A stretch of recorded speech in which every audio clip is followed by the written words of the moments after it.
All right, we've got session 34 going of our Dungeons and Dragons Dragon of Icespire Peak campaign.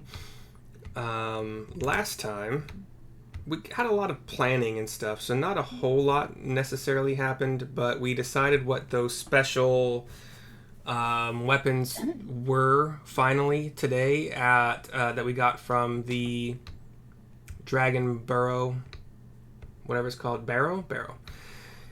And so those will come into play eventually. But with Xanth and the other three centaurs, with Falcon and Bugdob, you guys approached the Woodland Manse finally after a little bit more scouting from the centaurs, which didn't necessarily get you any more information. You decided where to start building trenches and traps, and eventually actually created something of a fortified location where, as far as I know, you're going to try to stand your ground. That's like it. That's it took a long time to do that. So that's where we are. It is morning. We have not necessarily had the breakfast yet, which I was assuming would. However, I have notes here that you guys are going to discuss whether or not you'd want to be cooking a meal that might give away your presence and possible location. We can stick with good berries if we're at risk to be found by a smoke trail or the aroma of non-suboptimal food. Let's stick with the good berries. Yeah. I I mean, have two of them also. I think oh, he you gave us still have two this leftovers, morning. right? Yeah, he gave Right. us. Yeah, 'cause it hasn't been an entire day. Like he gave us two this morning, and then we dragged it out. So we should each have at least a good berry, if not two. Well, they last 24 hours, so it depends on when he gave them to you. And I can't remember when that was.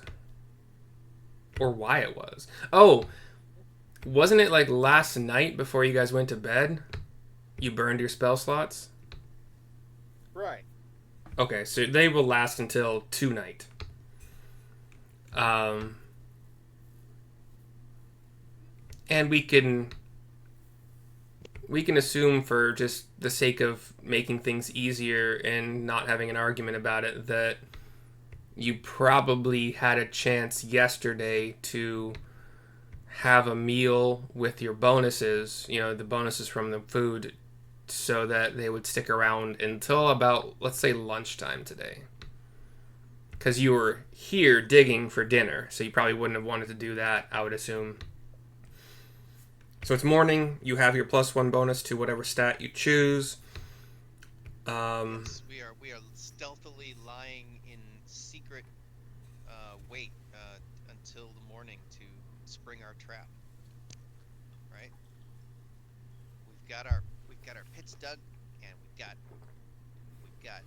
the spikes in place, and now we just have to send the centaurs out to cause a distraction, and then hopefully they'll chase the centaurs back, and the centaurs know where the pits are, right? The centaurs can jump over the pits, and then everybody will chase after them, and they'll run over our traps. That was the plan, right? Yep. I believe Not there to was. mention, Go ahead. we have so many pits dug that, by the if they're running down the line, like I said, them being able to ascertain where the pits have been dug and stuff is probably 0 to none unless they stop So and really look. I believe there was discussion last time of Neil possibly being in the trees above the centaurs on the opposite side of the manse to try to be a distraction. Is that still happening? A distraction for what? Well, trying to draw some orcs away is what I thought. Yeah, weren't we trying to I think You're trying to like thin the uh herd, basically. To yes, like we were trying to get half of them to be dealt with and killed, and then by the time the other half come. We've already Oh. dispatched I see. a portion. And Yeah. also, I want these traps. I want to understand them fully. So, I think that there was something about like having a log or something in front of each trap so that the A orcs. jump is necessary, and Yeah. it necessitates a little skip, and it doesn't seem weird that the centaurs are jumping because, Yeah. like, oh, there's a log, I'm jumping. Of course, they're jumping. Re- Yeah. Real quick aside, we were playing. I'll probably go to hell for this, but we were playing U.S. versus Viet Cong when I was a kid, and we dug a trench across my friend's mom's driveway, and like there were 11 kids in that family. Let's just say like we went to town. And when Mrs. I'm not going to say her name came home, she had a land yacht. Like it was a 1975 Ford Galaxy 500. This thing was fucking massive. And you get 18 neighborhood kids digging a trench in a pit, and we filled it with punchy sticks and everything. And I don't know what we were thinking, but she came barreling in. It's dusk, and the entire front end of her car disappears into this ditch, all the way down to the tail. It's clear up in the air. Sticks have gone through the engine. I don't know what we were thinking, but because like you know how like you're kids. It started out. We were just playing, Vietnam. We used to call it that, right? We were And playing Vietnam. yeah, we were beating on each other, and all of a sudden, somebody dug this little tiny trench, and then it just turned into this entire project. And then yeah, I just remember. I don't know. That's what this reminds me of. So these pits can be extremely deadly, and they are very hard to see, and they can ruin your entire second or third grade life if not used responsibly. Leave that out there. That would suck so bad to be her. Well, yeah, well, like you're a kid and you see the whole front end of the car disappear, and you're like, yeah, and then it strikes you like, holy shit, and then it's like, no, and we all take off running. And all you do is you hear her window go down or whatever, and you hear her scream. Her two oldest sons were Matt and Pat. Pat! And we scattered like cockroaches, man. We were out of there. But these are the same older boys that it was their idea. We got the frame of a 1975 Gran Torino, and we strapped 2x4s to it because it still had wheels on it, and we all tied ourselves to these 2x4s. And where I'm from in Alaska, it's into a mountain. So we're at the top. There's about 15 kids sitting on this frame of a car. You can steer it with ropes going straight down, and then we're about halfway down the hill, and we realize there's no brakes. It's going onto a main highway. That was a whole nother 911. It seemed like a good idea. Should have been playing D&D. Yeah. Yeah, safer. How? And I should have been at my cousin Jimmy's house doing that, but instead, no, I want to, this was going to be cooler. Okay, sorry, but I'm saying these pits can be extremely functional, hard to see, Yeah. and deadly. I mean, A, that's a beautiful childhood. B, I have no idea how you're still alive. Right? Or in jail. Totally, right? No, that's just it. Like, we were literally feral. I look back and I'm like, good God. Yeah, my childhood was way less feral than that, but still, went out riding bikes, doing jumps off of, Right? Anyway. Yeah, just the crazy shit when your parents go drink out of the hose, come in when it gets dark, and they don't care. Yeah, be back before dark. Are you bleeding? No, you're fine. Go back outside. Be back before the streetlights come on. Mm-hmm. Or when they come on. Anyway, because, alright, so, Exactly. there are logs that make it so that the centaurs leaping over the logs seems natural. There are sticks that are angled down and stuck into the sides of the trenches. Yeah. And pointy. When you go down, you're staying down. And you dug 5 feet deep or 10? I think we did 10 feet because we wanted it. And I can't remember, did we put pointy sticks in the bottom too to dispatch? That was not said to me. No? No, Yeah, I thought it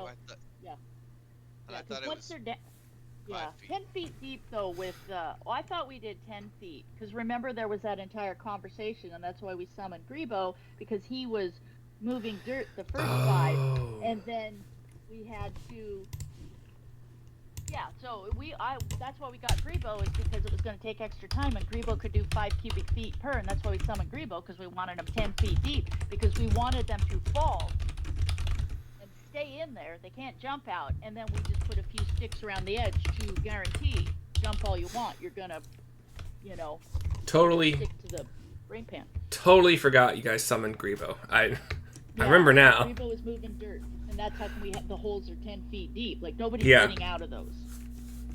They're done like dinner, and they might even break a leg, because you fall 10 feet unexpectedly, there could potentially be problems. Yes, in real life, but D&D does not really make any mention of falls doing permanent. Yeah, so. Well, and they are orcs. Yeah. So they tend to be a little beefier. Okay, so 10 feet deep. I'm fine with that. 5 feet wide, right? Yes. And then downward angled at least a little bit, okay. That's it though, right? Just the log, the trench, and the spikes. Okay. John, they're called punchy sticks, right? That's what we used to call them. Except that was something I didn't want to do. I just wanted to trap, not to kill. So they're the downward ones. They're almost more like what you would find on ramparts to make the thing effective. You got the sticks to keep things off of them. We have the sticks pointing down to keep things in the hole. Yeah. Without killing them. Make egress from the hole much more difficult. Impossible, yeah. I mean, impossible is, I think, the wrong word, but difficult for sure. Difficult. Yeah. I'm not just gonna come springing up out of the hole like. I mean, in theory, just saying, you could jump up, grab a stick, pull it down, jump up, grab another stick, pull it down, and then you have room to try to, if you can, jump high enough to reach the lip and pull yourself up. Unless there's something that you guys thought of that would prevent that. Because they're not anchored into the wall as far as I know. I don't even know how you would do that with the time you were given. But anyway. Okay. And I literally just thought of that as a possibility for escape. So, just FYI, it would take like at least one turn to jump up to grab 2 sticks. So, yeah. They'll take fall damage. They'll be trapped for at least a turn. And then if they can pass their strength check to pull themselves out, which might cost another turn. So we'll see. Anyway. Well, if you got, the stick's going down too, but it prevents you from getting a good jump, because you could also shish kebab yourself. I'm assuming it could hurt. The orcs aren't stupid enough to jump like with their face straight into the sticky point of it. I mean, they're dumb, but they are. Yeah, they're dumb, but they're not impale themselves on a stick. Anyway, okay, so it's morning. You guys still have the bonus from lunch yesterday, so make sure that's on your character sheet. We also have the holes that were dug. So you have these 6 holes in this like Tetris pattern, which the holes have sticks also, right? The pointy downward sticks. Do you guys see what I'm talking about here?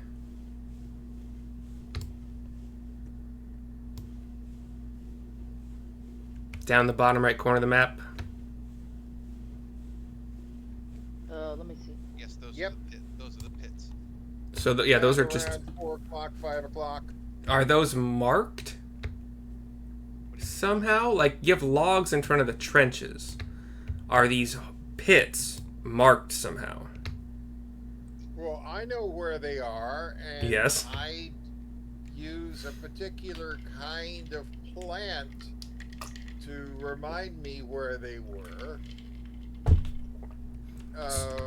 So are... The centaurs know where they are. But Well... Yeah. no, they wouldn't be obvious to somebody who wasn't a ranger. So... We want to make it obvious to the centaurs, so the centaurs can jump them. So yeah. Show Xanth specifically. Here. Well, Yeah. here's the deal. They saw these... You see Sorry, go ahead. a circle of this kind of leaf. Don't step in it. Okay. Spacious ground cover, yeah. That's what I was gonna ask. Like, is there some kind of a marker on these spots to be avoided? Makes sense. I'm gonna guess as wildland or woodland creatures that centaurs, if you showed them where they were and used a certain plant, Yeah. that they would be like, check, we got it. Yeah. I mean, if it was coordinated with them, easy peasy. I'm even probably. Anyway, I also kind of misspoke, but I think it was not that I'm actually okay. And then Rio, I'm gonna let you decide what happens with Fluffy. There's Xanth, and there's 4 centaurs aside from Xanth, so there's not the 4 total that I thought there was, because that's what the map is showing. And yeah, here we are. It's morning. You have your trap set. What happens first?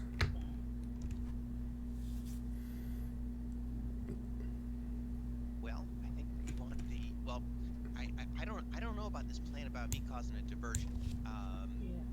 Well, I, we I could. want. I mean, I want to be here to fight, but I thought we should have the centaurs go run up there and maybe make a feint, an attack, and then run away. Well, we could have half. We could have half of the centaurs take off opposite of us, and half take up the other way, and hopefully the orcs will split.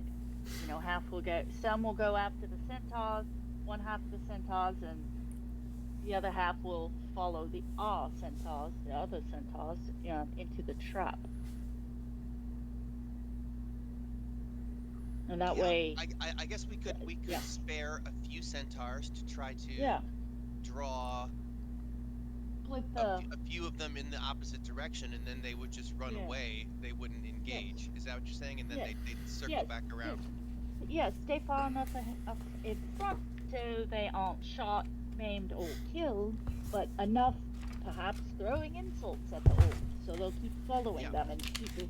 And then that way, you can be over here fighting with us. Oh, speaking of, I need to get my. Yeah, I think that'll work out great. I mean, that's a couple less fighters here on our line, but it's less. It would be hopefully less orcs and pigs and pig orcs, shamans to fight. How many centaurs do we have total? 5. You know, and don't forget, I got these cool little fireballs on my necklace. Exactly. So if there's a bunch of orcs sitting all there right together, I mean, I'm gonna throw a fireball. We could also just send 2 centaurs, or 3,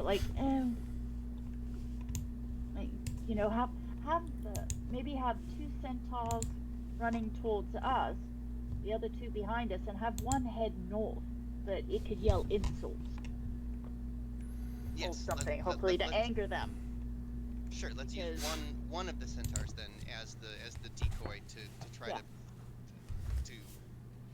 take some of the enemies in a different direction. Yeah, and he could be the one that's yelling insults, because that tends to rile them up.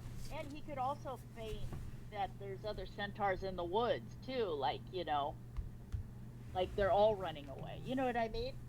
Here come the orcs, guys! Run or something, and get some of them to go that way. They just have to stay there long enough to get them mad and to lead them back here. So whatever it takes, if they have to shoot arrows, whatever they have to do to get the orcs to chase them. Yeah, and then that way we only spend one of our fighters heading north with those. Maybe Fluffy could stay with the centaur. Yeah. The centaur that's running away, he could be up there, and he could look. He could be the second being. The centaur could be yelling insults, and Fluffy just stays far enough ahead. Because he is dead, so we don't have to worry about him getting killed. Well,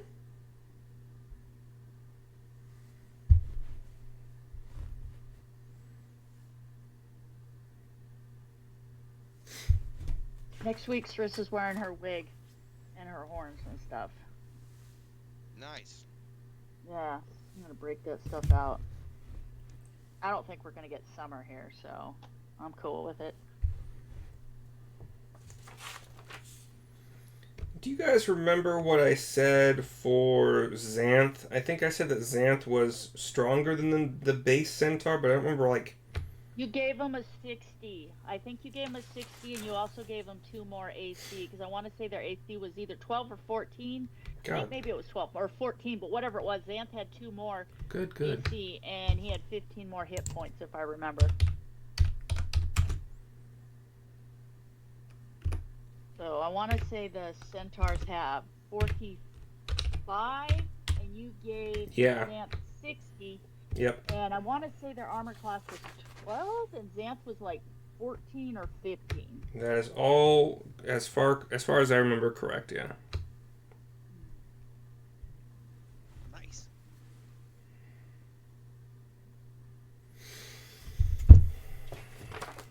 All right. Really go wrong. We can't go wrong with such an amazing ranger and such an amazing paladin.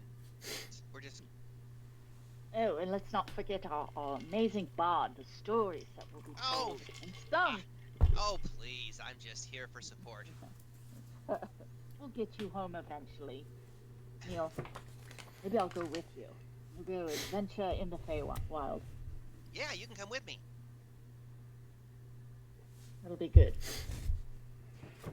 About the time Rings of Power Season 2 comes out, we'll just leave this mortal realm because I'd rather die than have to hear about that trash show.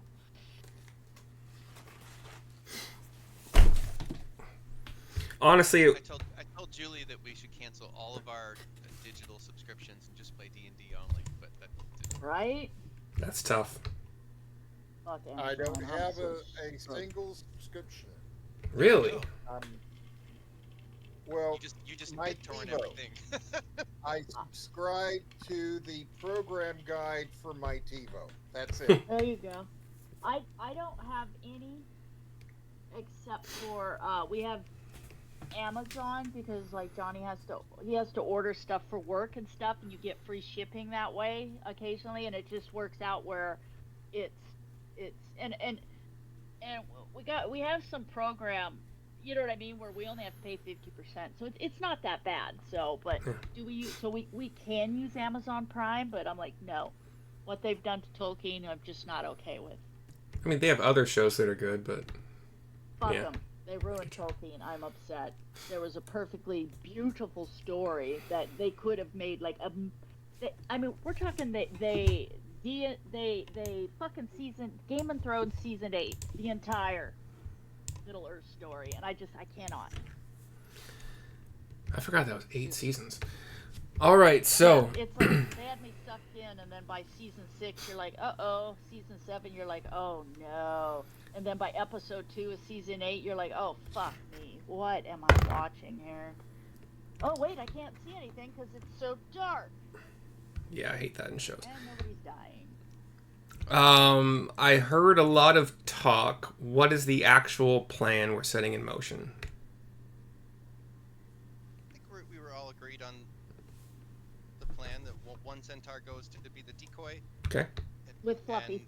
And the other ones are going in to, to draw them back towards us and into the traps. So they need to do whatever they need to do to get their attention, shoot arrows into the house, whatever it takes to get them to come out and to get. And the pigs too. If the pigs will chase us back to the pits, we want the pigs to chase the centaurs too. Rio, will Fluffy follow the centaur if you instruct him to? That's what I'm hoping. Right. Wait, sorry. The one centaur plus Fluffy is drawing the pigs. What? Oh, is drawing possible enemies to you? No, they're the ones that are going north. Okay. They're the decoy. And then... The other centaurs, the remaining centaurs are going to go in, cause craziness on the south side, and try to get them to chase back our direction. This would be all 4 remaining centaurs? Yes. Okay. Well, the thing is here's what I'm thinking. If it's 2 beings running north, Fluffy and a centaur, we should only have 2, maximum 3 centaurs heading south. We don't want them to just send a couple after Fluffy and Centaur, and the rest come at us, we would. So you know what I mean? If it looks like they're even odds, they'll just naturally split. Half you guys. That's just that just Sure. kind of is the nature of it. Is you've got two going this way, two going that way. Half of you go that way, half go this Two way. and two. Versus, yeah, if we have four centaurs saying "fuck you" down here and just one Yeah. and all, they're gonna be like, "We'll get those guys later." You want them to naturally just feel comfortable splitting. Half Okay. go that way, half go that way. That And then psychology. order of operations. You want the centaur to the northwest, plus Fluffy to start badgering the woodland manse first, or kind of simultaneously with the ones like to in your area. I think they should start as Simultaneously. yeah. I think they could almost start so they almost look like they're part of the same group, and half breaks and heads north, and the other half breaks and south. Then it would be a more natural progression. The orcs hopefully split up and do the same thing. You know what I mean? Okay. Make it look like it's Yeah. one group, and they split, we'll split. What's that called? Mirroring? Sure. Yeah, because things tend to do monkey see, monkey do type behavior. That group split will split. Once again, psychology. Okay, so let me see if the book specifically says anything about where orcs are and or how many. So this might take a minute. And I'm assuming the rest of us, like Neo, Rio, and we'll all be back here, posted up and ready. Yep.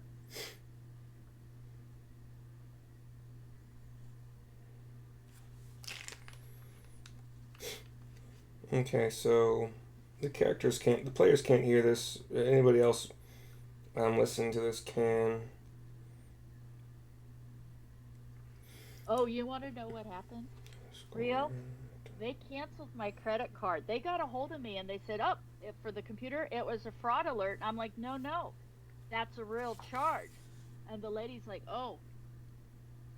So now they have to send me a new card because they just went ahead and canceled it. And they said, no, the payment went through and stuff. It was this whole thing because they sent me a text.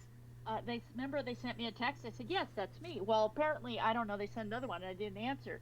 So I had called because there was like a $2 charge I didn't recognize. And the lady's like, oh, yeah, by the way, And I'm like, no, that's a real charge. And she's like, uh-oh. I'm like, what do you mean, uh-oh? Yeah, they closed my credit card and they sent me another one. I've had that same credit card 26 years. I'm like, why would you do this? And she's like, but I didn't escalate it.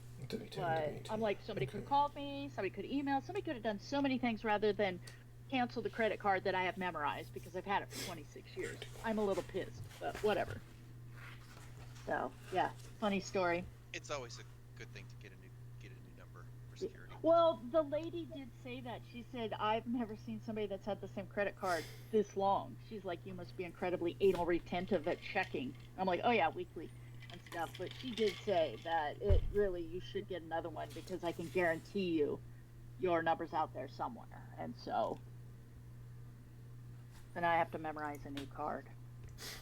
Is this not a credit card that gets replaced every like 5 years, like normal credit cards? Yeah, but I get the same number. I've had the same number Oh. since 1998. It's the exact same number. The only thing that gets I didn't know that was changed possible. is the CVV, that the code on the back. That's Yeah. the only thing that changes, and it's always like the same three numbers, but just rearranged. So it's no problem to memorize it. So yeah, I've had it since college, 1998, and but the lady did say, she said because of the age of the card and yada yada yada, that she just closed it out and is on their dime. They're sending me a new one, like overnighting it. Well, it should be here on Monday. So I just thought that was kind of funny.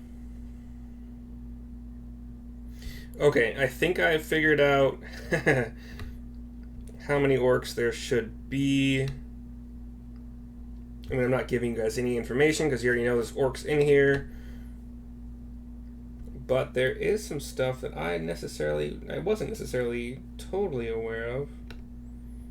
God, they've given so much information here, and they should put some of it, like, at the front. Now they want to force you to read the rest. Yeah, I gotta read, like, every fucking section of this stupid manse to find out where... Yeah, they do that on purpose. Maybe. Okay, cool. So, is it 2 centaurs in the southeast region doing the... They're all gonna go do their thing together and then split Okay. to. Yeah. One, Xanth will stay with us, let's say. So 2 will head southeast, and Fluffy and the other one will head northwest. Yes. And Xanth can stay with us. Sarissa is a tactician. And She Yeah. probably work for a king or Well- something. And what we should do is we should have Xanth waiting at the tree line to also take off running with the other centaurs to further drive. You know, oh, there's a third centaur. To get the orcs into high gear so they're paying even less attention to the ground and moving forward to get, because Xanth will obviously look like the leader, and hopefully it'll just make them even less aware of the ground they're stepping on, and it might drive them a little further. And then you guys might have said this already, but how exactly do you want the centaurs to attack boars, or to cause just a lot of loud noise, or to shoot arrows at the mansion? Like, how do you want them to cause the distractions or the drawing out? That, Rio, you're more of the tactician when it comes to, And I think I did Sarah's say idea is to just There- squish a pig. So no. there's What do you think, Rio? There's one patrolling orc. We'll just say that, like, they're at opposite ends of a circle, so they create a diameter around the manse. So there's 2 patrolling orcs also, along with the pigs.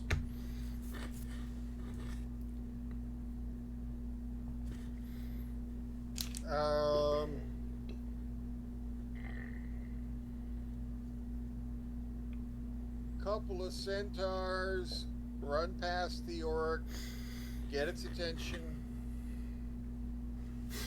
get it chasing.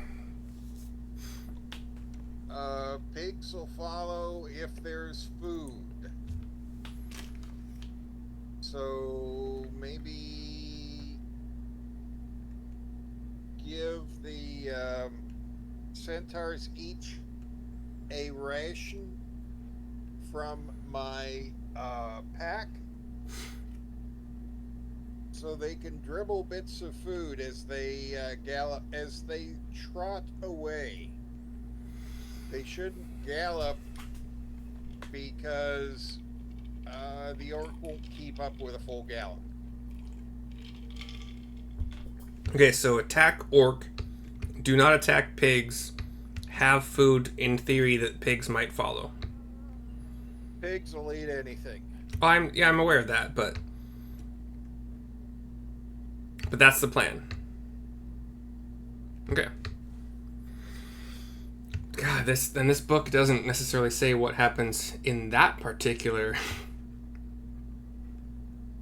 Okay, it does give me pretty good.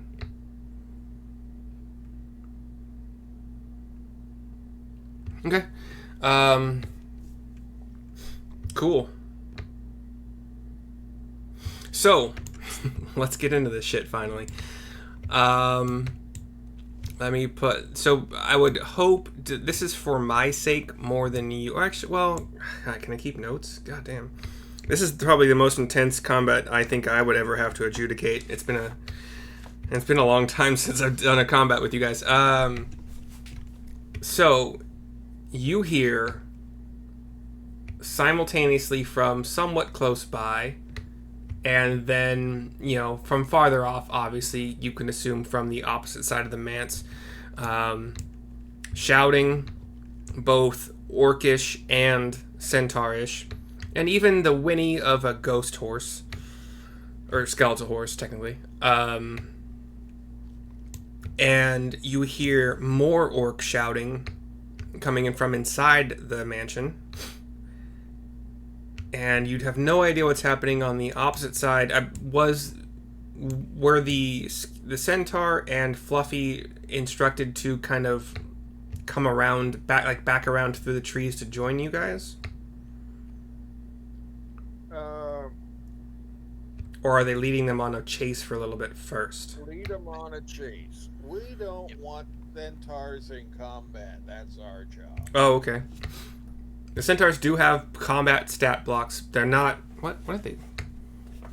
But yeah, we don't want the Fluffy and the decoy centaur to really fight, and the other centaurs, we want them to be back behind our defensive lines. Yeah. Ultimately, is where they're going to end up. Yeah. How many hit points do you have, Neil?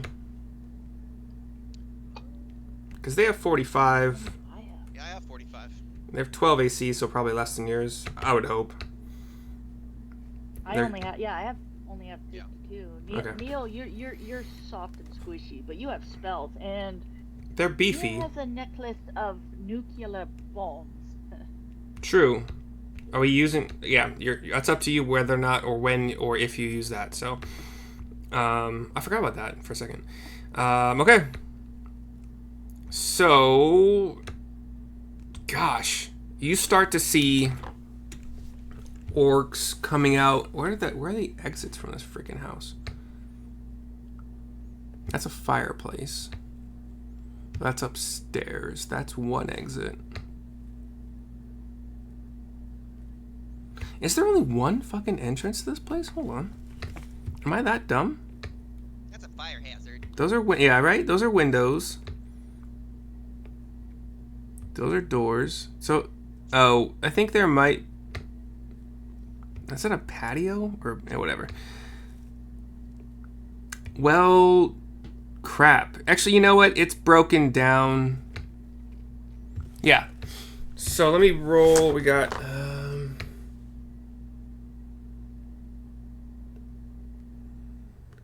4, 7... Yeah. I hope this doesn't wipe the party, but here's what I'm thinking here.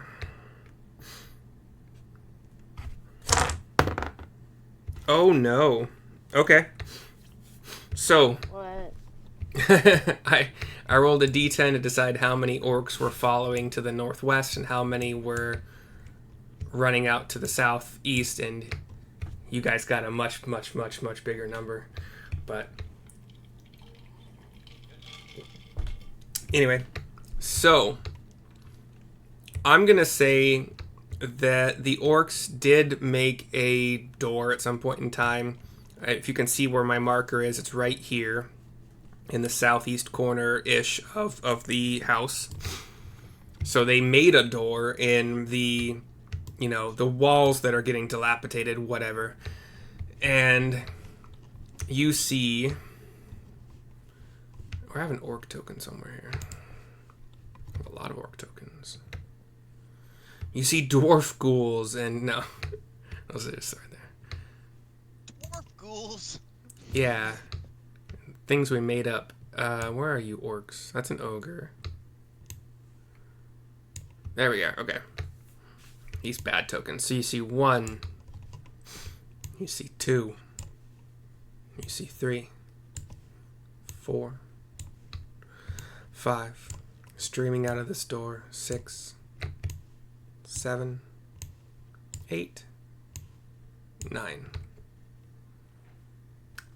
So 1 orc that you don't know about really went to follow the northwest distraction because I rolled a 1, and the other 9 are coming out to play.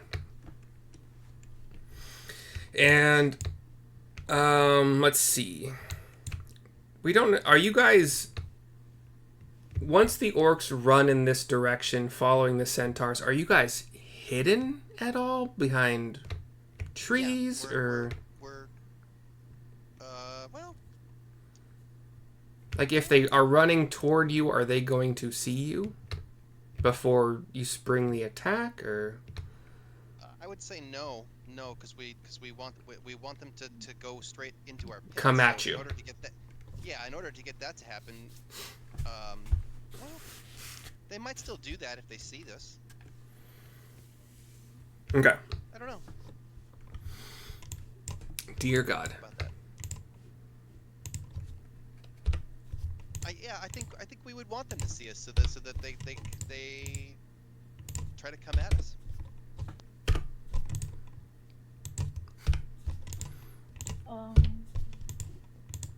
Ah.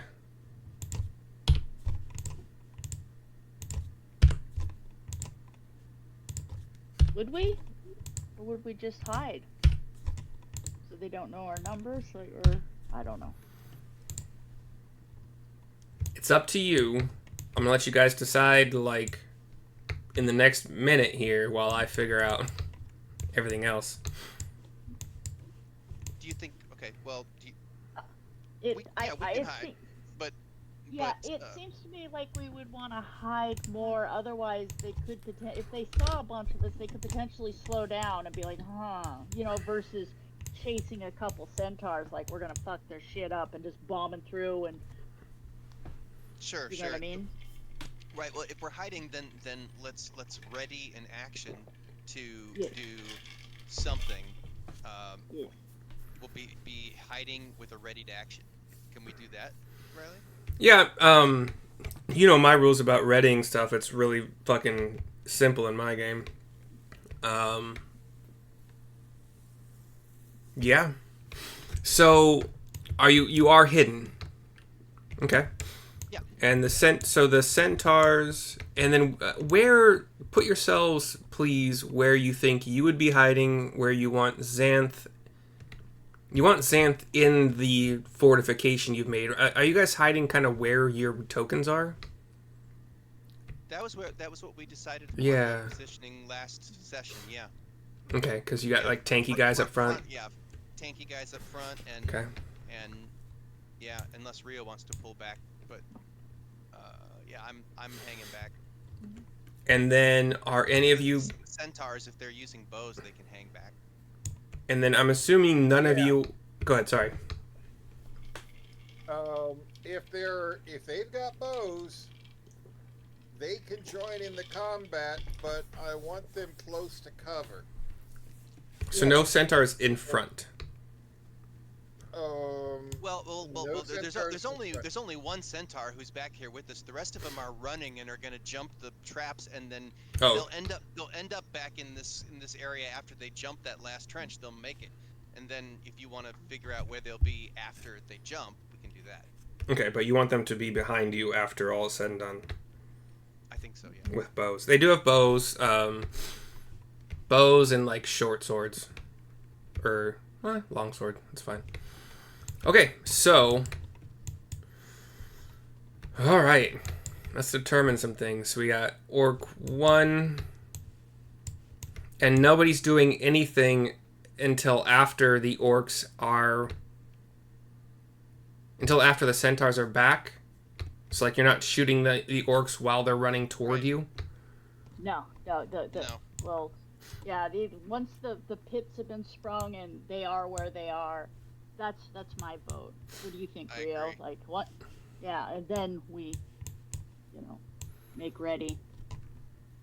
Okay, so I'm gonna say that orcs 1, 2, 3, just for the hell of it, they're running like pretty much side by side. They're in the front of the pack. Orcs 4, 5, 6, same kind of thing. They're side by side. Question. Go ahead. Do we want to summon a buddy for this? Like, theoretically, we could summon Grebo again and have him cave in the bottom half of the pits, like with his dirt magic, to bury him up to their necks, or I don't know. You know what I mean? To keep the guys in the pits. Mm-hmm. Less likely to. I'm just thinking because he could use his dirt magic, and just. And make it so that they're less likely to get out because you're buried in a pit, so they're not dead, but they're right. They're also not going to get out at all. Yeah. Yeah, he could even climb up in a tree. Yeah, so he's looking down. You know what I mean? And yeah, that could be like his only job is like. Stuff like that. Yeah, and if things go terribly wrong, you know, he could, but like his job is to try to keep the pit orcs in, you know, in the pits Yeah. and stuff. It's a thought, or we could call a Dawn, but No, a I like Dawn, your idea. yeah, because a Dawn, like if we were dealing with undead and stuff, a Dawn is the man. But for this, it just kind of seems like maybe, you know, Grebo's dirt magic.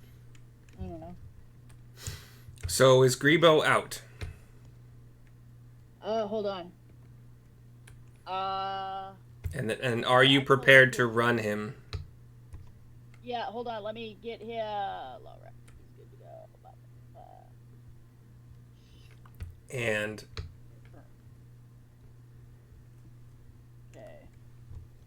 okay. the other possible issue is that Grebo, if that character sheet still exists, has probably a fair number of magic items. So we'll have to make sure that they're not affecting. So I have to. Yeah, and I have to, like I said, because like I'm not going to go through and rip everything off them and everything, and you know, Yeah. we don't have time. That would take a whole. But you have to join him to the campaign so we can see the rolls. Could do that. Yeah. Should do that probably. Yeah, because he's at level 14, and I don't want to monkey with this. Because there's stuff I don't want to screw up. So let me see Level how 14. Yeah, we got. Yeah, he's. You just got to rebuild him. You just got to rebuild him in Yeah. Well, Wiley's campaign. I have. You could create a new a Circle of the Moon Druid instead of just getting rid of Grebo.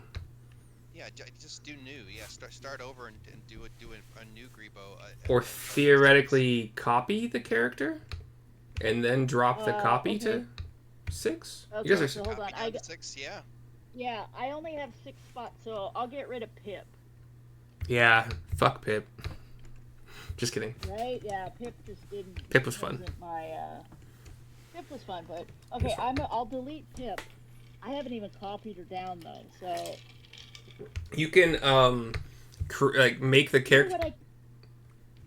I still have my gang of 4 Grebo. I don't mind nuking him down to level 6. Well, that's your him. option. Yeah. So. Wait, I didn't just delete Pip? Didn't Pip go away and was replaced by Grebo? Like Pip got arrested?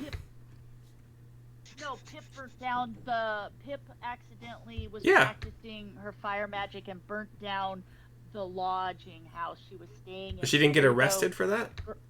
No, Grandpa paid off the locals, sent Grebo to go get your younger sister, and she got sent home. And then remember it was like Bea's sister, who was also a wizard. She was going to train under her to learn how to control her magic a little better, so she wasn't burning down. Okay, so work on making Grebo level 6 while I figure out what happens to these orcs.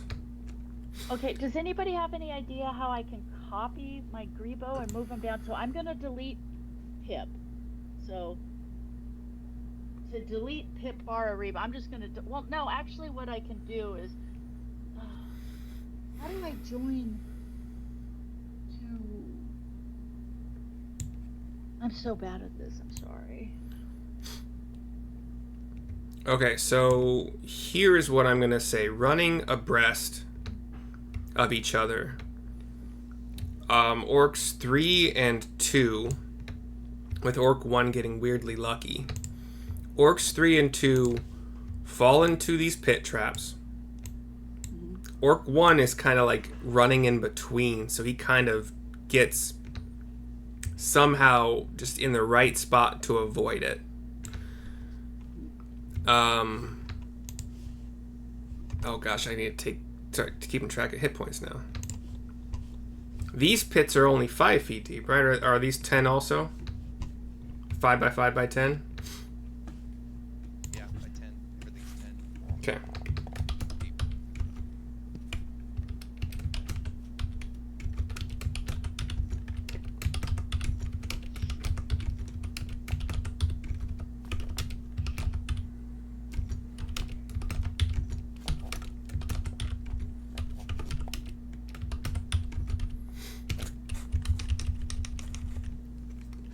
So they suffer 10 feet. So they fell 10 feet. That's 2d6. So real quick, for whatever reason, this is not working out. Can I just pull up Grebo's character sheet? Trust me when I roll.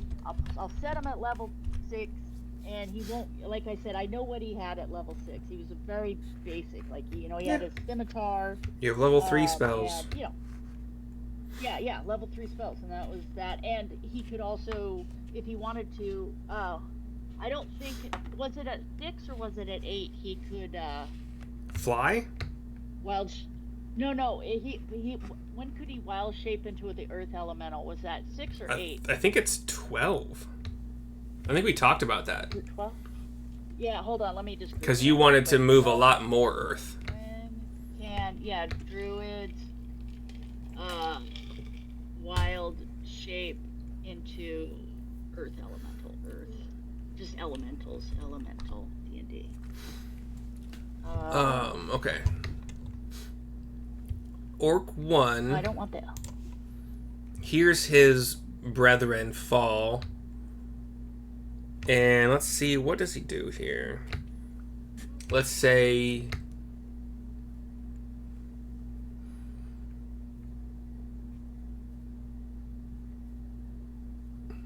Level 10. Okay. Let's say, gosh. Wisdom is pretty low on these guys. Almost non-existent. No, actually I have 11. Okay. So, intelligence is low. Okay, so I'm going to call this a -2 on the roll. And...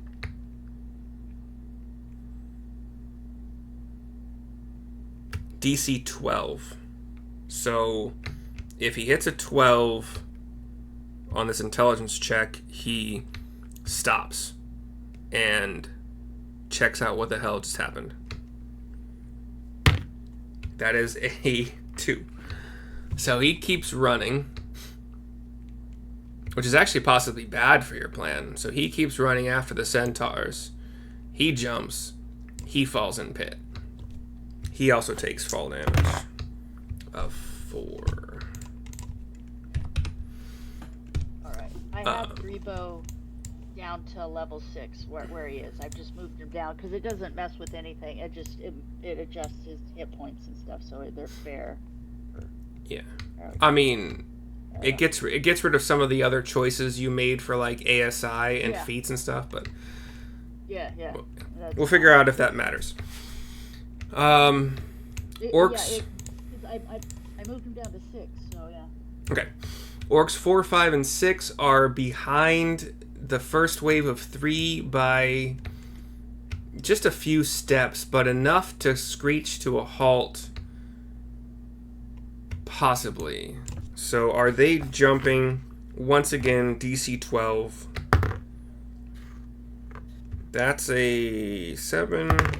It's a fucking 1 minus 2. That's a 6 minus 2. So all 3 of 4, 5, and 6 continue to barrel forward, jumping over, or even, let's see, they all made really bad intelligence checks, but are they jumping over the pits, or are they trying to go around them? The pits are kind of lined up, and so they're very dumb.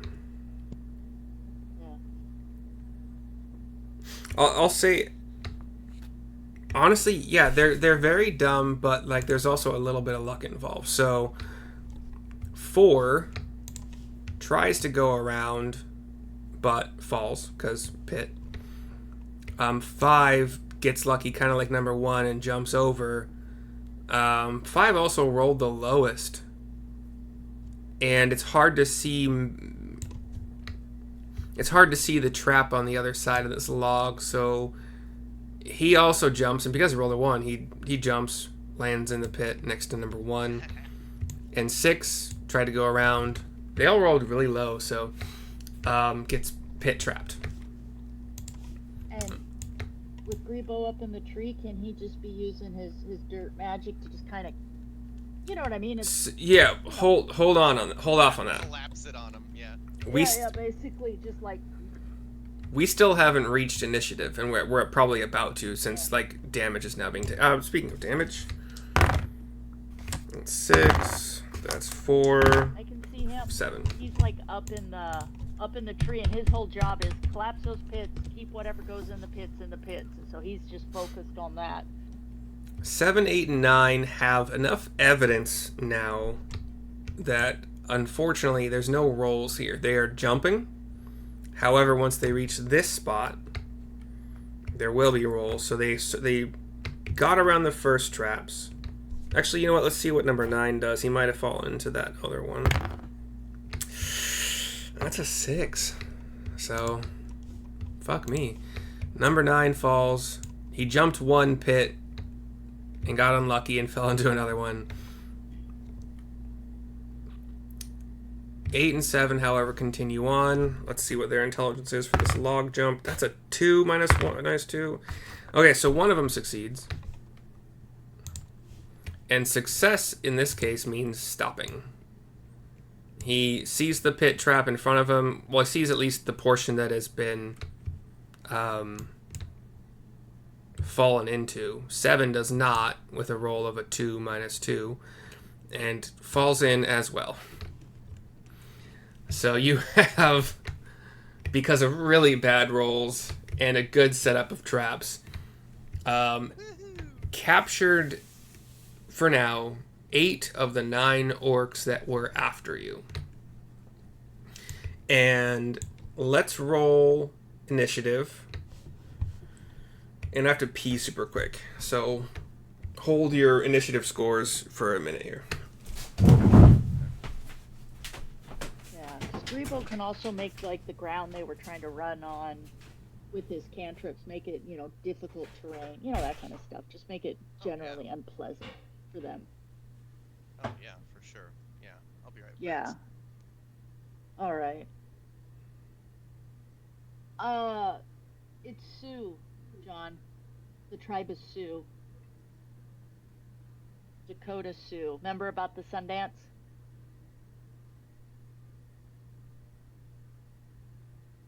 You sent a text asking what tribe the Sundance that they were going to. Oh. Yeah. I'm sorry, I had to parse. I parsed out SUE for a moment instead of SIOUX. Exactly. It's Dakota Sioux. Right. So, yeah, I'm just pissed. I can't believe they canceled my credit card. I've had that same credit card 26 years. Make me feel better. Tell me that it's probably smart, because after that many years, I probably should get a new number just to be safe, right? Memorizing a new number, new CVV, and new expiration date keeps you mentally flexible. Thank you.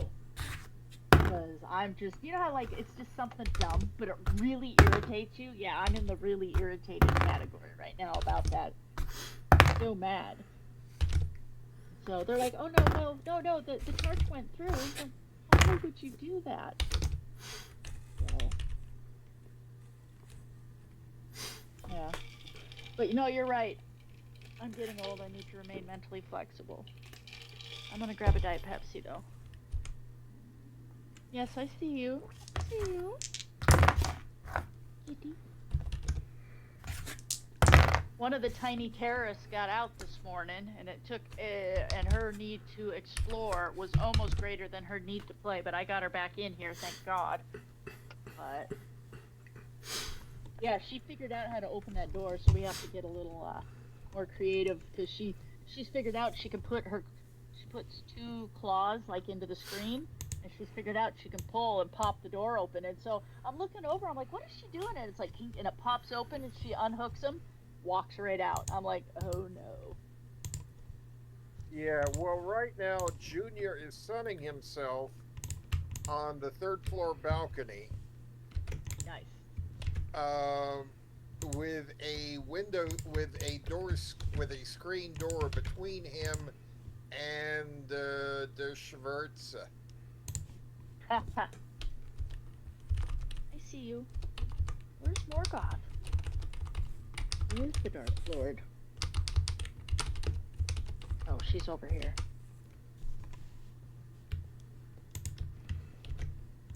Morgoth, can I fix your blanket, please? Oh, you just want to hit at me? Yep. You can lay down there. Come on, let me fix it. Okay, helping you. Lay on the wrinkled blanket. Oh, that's where the fucking 20 came from.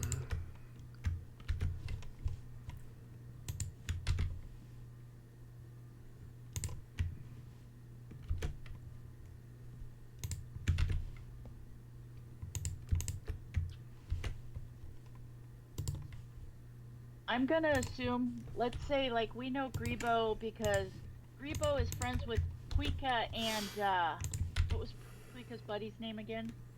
I don't know.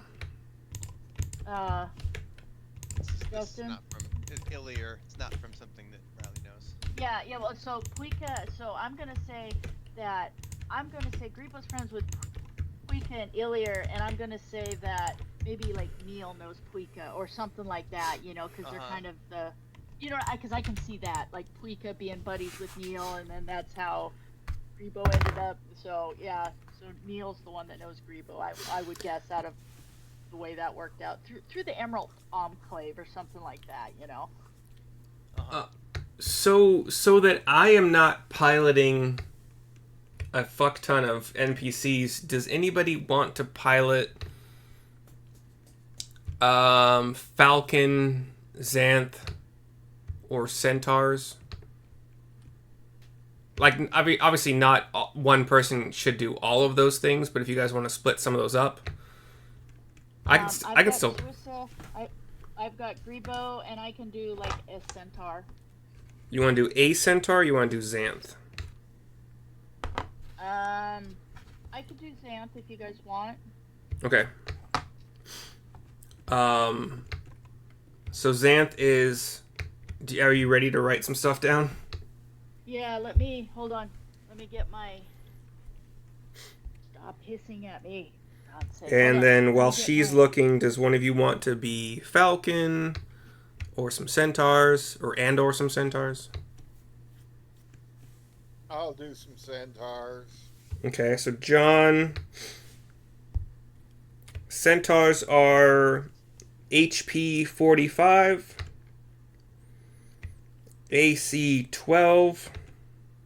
Hey, hang on just a second. I gotta open a notepad. Yep. Okay, I've got an actual... Okay, I have Alright, so Shan... You are... okay, I'm gonna be Xanth. Hold on. You're Xanth, okay. I So Xanth I is have some of HP this. 60, AC 14, like you said. 14. All Centaurs have a charge mechanic, so if they have a 50-foot speed, and if they move at least 30 feet straight toward a target and then hit with their pike, the target takes an extra 3d6 piercing.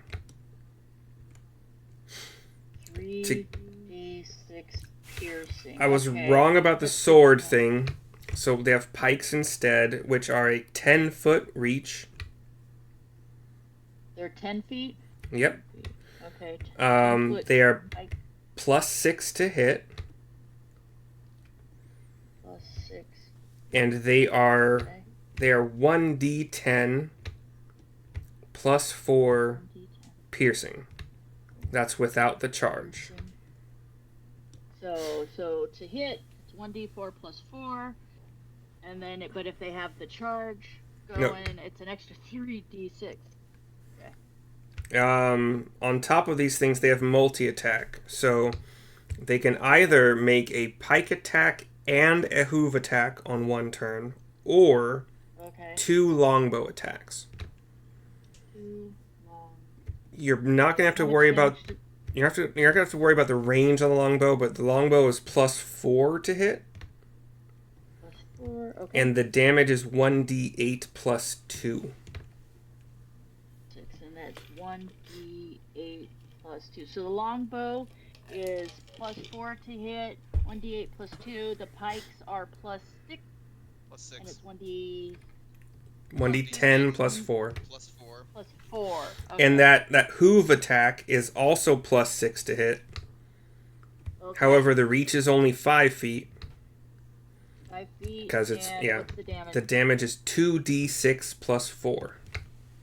2d6 plus 4. All right. And all of that is the same for Rio and the centaurs he is manning. Okay. But their HP is only 45 and AC 12, right? Yeah. Okay. Does anybody want to be Falcon? If not, that's fine. If I'm the last one, I'll do Yeah. that, or Yeah. I'll do centaurs or falcon. Usually you pilot Adon, so And who's doing bug dub? also a good I question. tend to do bug dob. So that's I'll do bug dob just because I. Sure. Okay. Do you want what's Xanth Falcon? instead, or I could do Xanth and bug dob because Yeah. I got bug dob down. Those guys are easy. They're just either they attack or they don't. Yeah, it's there's not a lot of thought into it. All right, so Falcon is, I'm going with this. He is 112 hit points, 14 AC, Wow. 30 feet of movement speed. Let's see.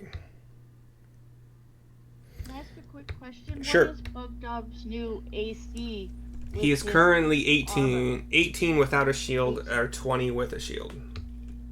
Okay, so 20 with shield. Okay. But I think both Okay. of his weapons are two-handed. Wait, Yes. No. I think it has to do with. they are two-handed weapons, but he's strong enough to wield them one-handed. Yeah. So he could either dual wield or have a shield. So if he dual wields, he gets 2 attacks. Yeah. Just basic dual wield. I mean, Okay. in the real game, probably not, but sure. Yeah. But if he's using his shield, then he gets 1. Okay, so he needs to decide. So. Yeah, he hasn't reached the level yet to where we've decided he has a double attack. I don't think, at least. Yeah. So are we saying if he's not using his shield, he can have 2 attacks? But if he has Yes. a shield, he gets the 1 attack with. So it's like 2-weapon fighting, but with larger weapons. And the second, Okay. Behaves like 2-weapon fighting, but like the weapons can be large. Is that what you're saying? yeah, Yeah. the offhand will not have the extra modifier to hit. His great club is a +1 too. Because remember, didn't we get him a +1 great club? I don't remember. That's why. Yeah. Okay. Because remember, that's why we spent the money with the dwarves. Because he already had something, but we got him like a +1. You spent the money on his armor.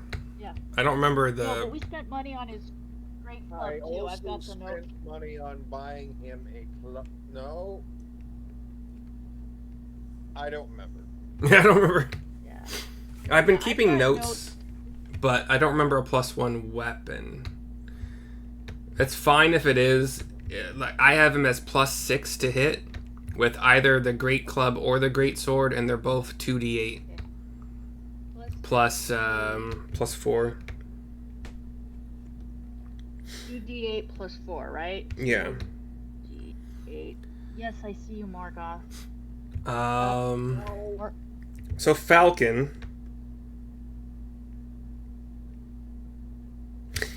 so let's say Falcon has a longbow. The longbow. Wait, is this built in or not? It says Archer. A longbow or short bow deals 1 extra die of its damage when Falcon hits with it. But it says in the notes that's already included in. Okay, so that's already. Okay. So, multi attack. Here's where it's fun. Falcon makes 3 melee attacks or 2 ranged attacks. Longsword is sadly only +4 to hit, 5-foot range. It's 1d8 plus 2 damage. Or if he is using two-handed with it, it's 1d10 plus 2. The longbow, sadly, is also only +4 to hit. That might be how they balance the multi-attacks. Range won't be a problem, probably. And it's 2d8 plus 2. Are you good with all that, Neil? Cool. So, John, did you get the centaur stuff earlier? Oh, one question on the centaur I didn't catch. Yeah. How long does the charge have to be for that 30. exposed? Okay. They have a speed of 50. Let me recap.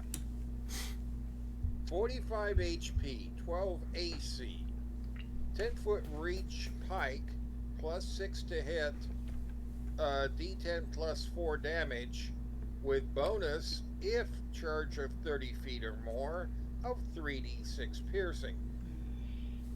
Yep. Multi-attack allows pike plus hoof.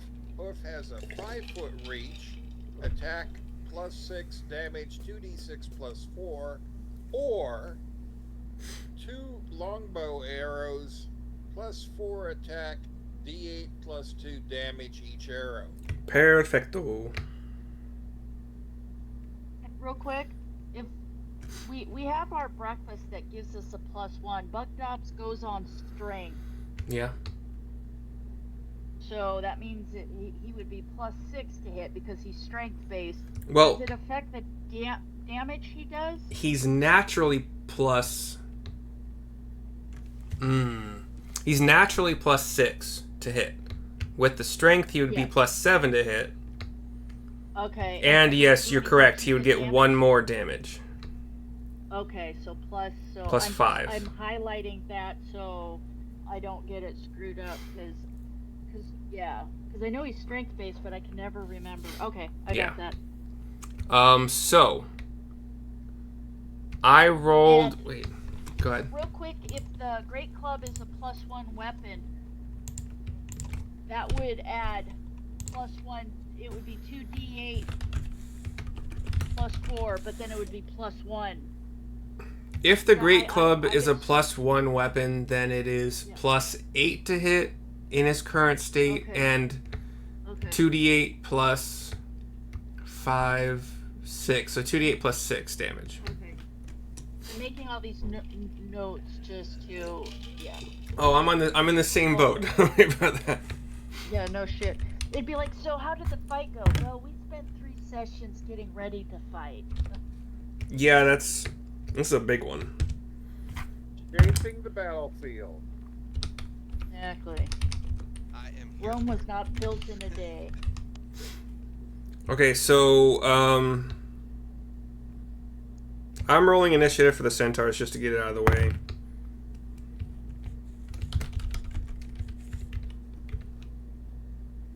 Should put these on 2 sheets. Okay, that's Sam.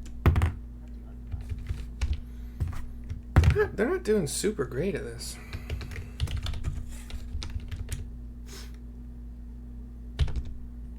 Okay, alright, so, and then give me a second, and then I will get initiative from you guys. Yes, I see Morgoth. 14. Beyond 20 is enabled.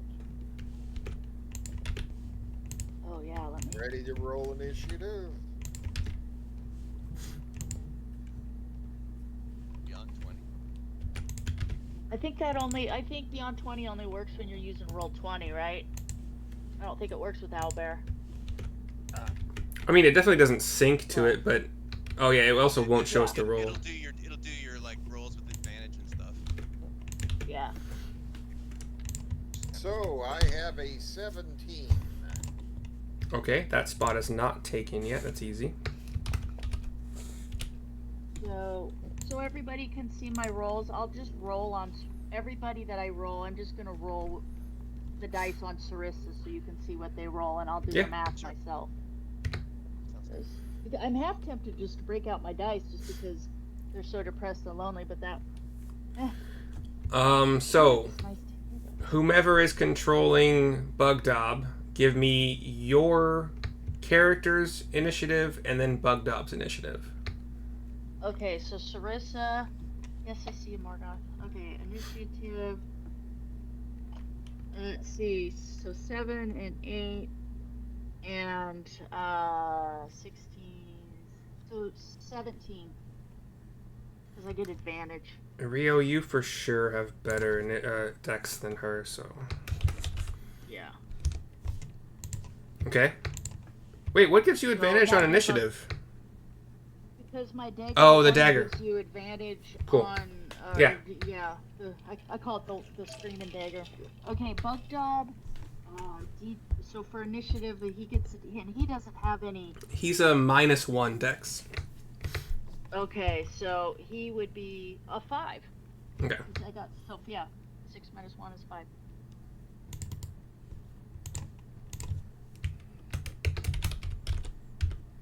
And then Neil, yours, and then Falcon's gets a. Where'd he go? He's a +2. Is that anything else bonus there? Yeah, just +2. Okay, Neil rolled a 1, so his initiative is 4. Wow, that's a lot of dex.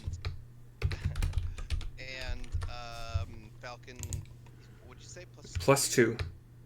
Then he got 12. Okay.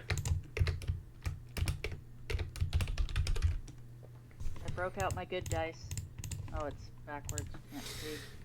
Okay, I have 10 orcs, one of which is not in here, but keep that in mind. I have 4 centaurs plus Xanth. I have Bugdob, Oh, wow. Falcon, you guys. I should have added more orcs with how fucking much hit points Falcon has, but we'll see. There are other dangers. Okay, do you guys want to just take our break now before the super combat? Yeah, because Sure. it's dumb because we got this all lined up, and then to take a break would just... After like one round? Yeah. Okay. So, Bug Dog +8. So...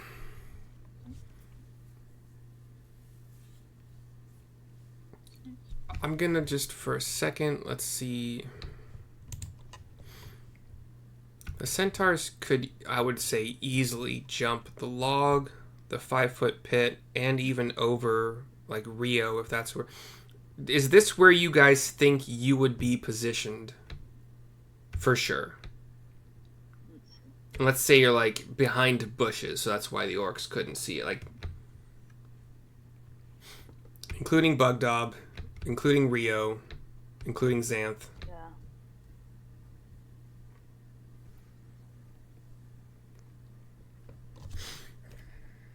I would tell Bug Dob to stay just, Oh, whoa, I don't know what happened, but something weird just...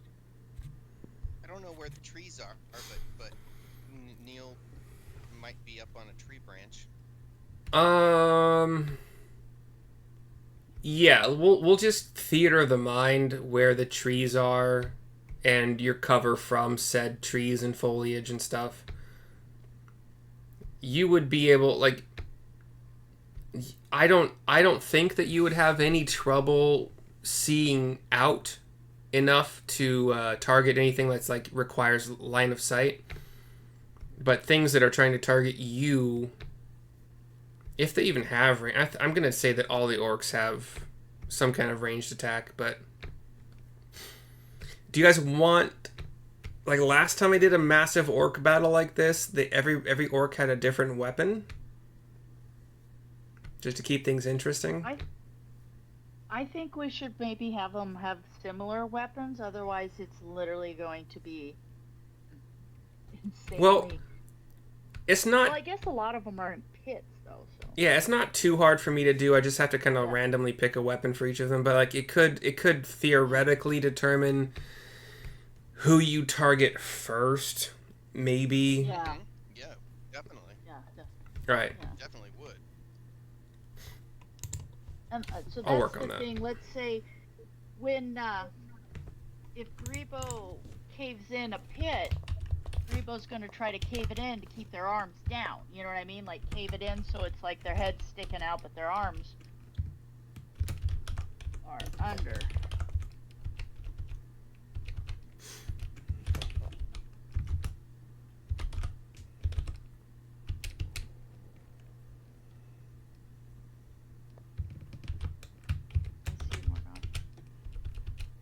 Okay, let's take a break. Let's be back by as late as, for you Pacific people, it would be 3:05. So 5:05 Okay, for us. 5 minutes after the hour. Yeah. Well, that's a good way to say it, isn't it? Perfect. See you guys soon. See you there. Okay.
And we are back.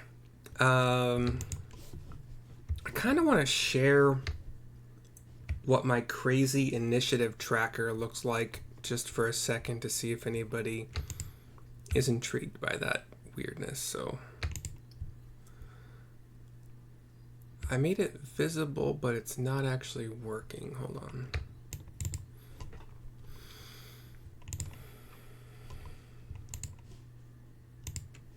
Okay, there we go. You guys can see this if you feel like... Oh gosh, no. What did I just do? What was that? Oh, snitch. Okay, never mind. If you feel like watching the video, you will see this, but... Wait, why is it doing that?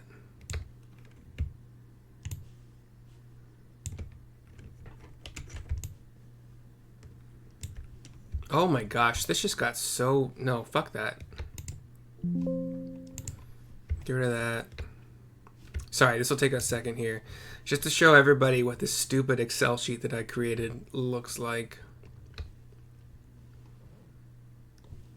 Not screen capture, it is... Window? No, it's window capture in this thing. Wait, hold on. Fuck. I might break out my real dice for things. Okay. So to anybody who cares, this is what my current initiative tracker looks like. You got column A for the 20 through 1 or 25 through 1 possible initiatives, and you just create a new, you just insert a new row if you want to for like copycat initiatives. So if multiple players or things roll a 20, HP in this second or the third column in C, anything special about it that deviates from the stat blocks in column D. And then basically the rest of the shit is just like where I store, like for instance in this campaign, bug dobs, hit points, current AC, and then conditional AC if they're wearing a shield, speed, you know, things that I want to remember about that particular character. And then off to the side I have the camp that my players are slowly creating, mostly just with bug dobs labor. Number of trees felled, so logs placed, and how many days, blah, blah, blah. So I'm going to get rid of this, and we shall continue. So, I got initiative, I believe, from everybody, including the enemies. Nobody was above a 20, which is, I would say, probably pretty normal, actually. We have some low rolls. Does Grebo need to roll? Yeah, Grebo's not on there, so yes, please, please. Okay, hold on. He's 8. Okay, 8 is taken, so Stellar. what's Grebo's? Now, wait, yeah, what's Grebo's dex? Total. His dex is +2. Is it 14 or 15? He is 14. Okay. No, wait. Yeah, he's 14. Okay, we'll just, since you said 8, right? Yes. We'll put him before the centaur that's controlled by one of you, just because summon a buddy.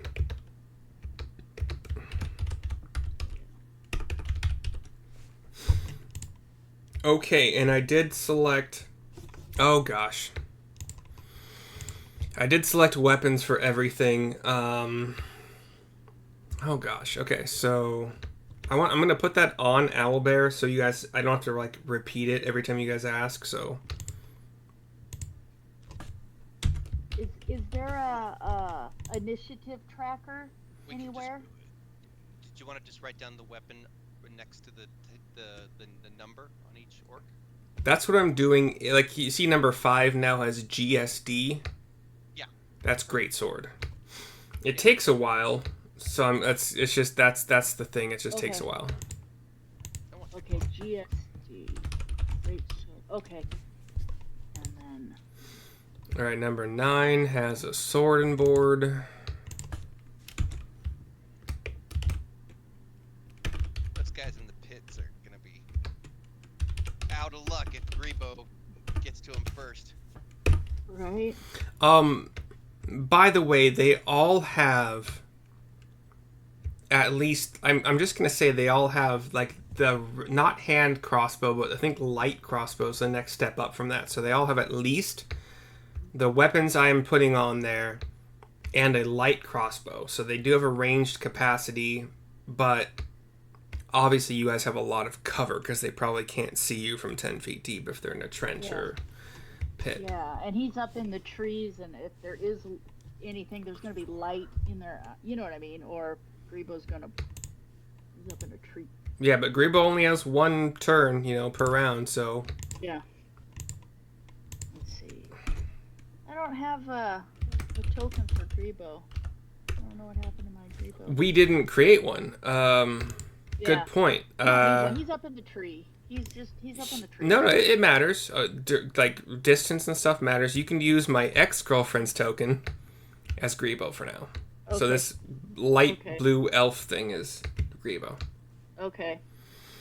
So where Grebo is up in a tree determines the range that he uses for his spells. Is this it right? Yeah. Let's see. The range indicator should still work just fine, so if you want to make sure he's 30 feet or... He'll be like up in the trees, up like in one of the big trees, looking down. As elves tend to do, looking down on everyone. Right? Yeah. I'm sorry, you suck. The Fae in general are very... Right? They don't even consider non-Fae as like... Right? I gain to tolerate your existence, I guess. Exactly. Yes, I like that interpretation of the Fae. That they're all snobs. Elitists. Exactly. Snobby. That's how come I figure Grebo knows Puika and Iliar, who knows Neil, and because Puika and Iliar, they're not your normal mortal plane type beings. What were they again? They were One's a Fearbulk. It's from a Fearbulk. Yeah.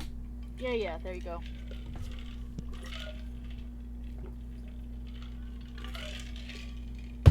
They were interesting enough. I can see Neil being like, yeah, okay, I can get down with this. I'm sure Grebo and Neil get along just fine.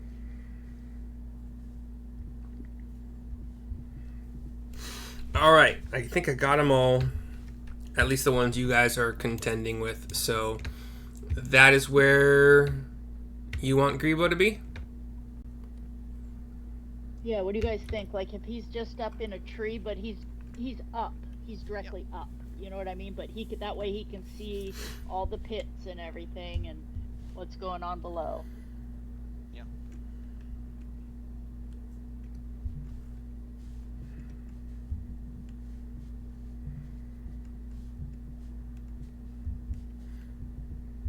Okay. Cool beans. Yeah, bugged out. Okay. Cool. The thing that he needs to... Grebo tends to have a large amount of healing potions at all times. He could drop down to somebody.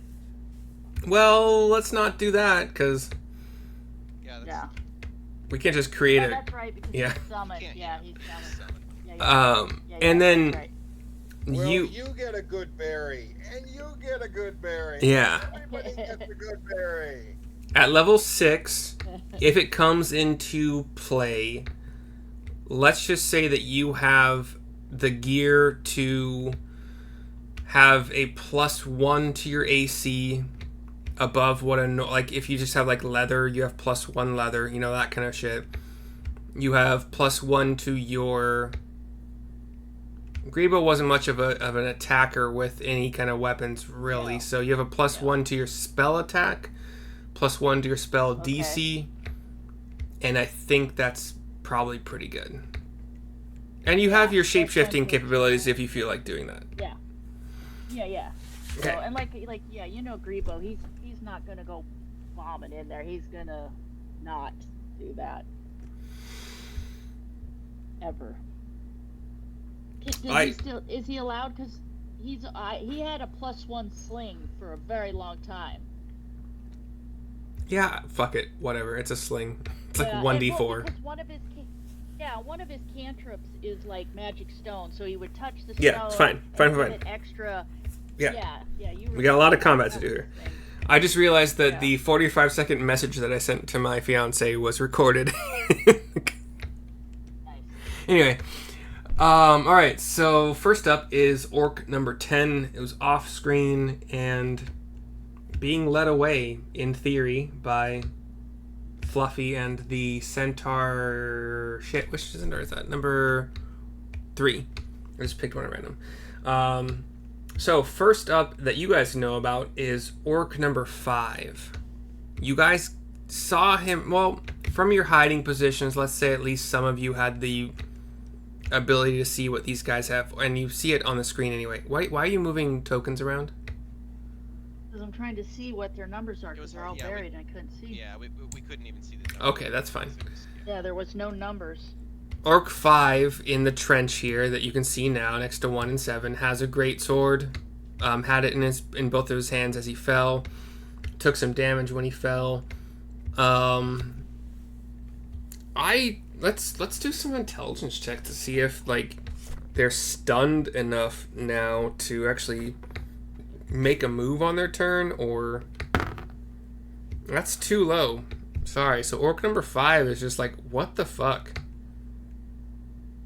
Next up is orc number 7, who is in one of the pits, I think. Nope, he's right next to 5. Is he smart? 14 minus 2, 12. That's smart enough to be like, okay, I need to do something here. Rio, is that... Would Rio be visible over the edge of the pit? The trench? Like, is he looking down in preparation to shoot?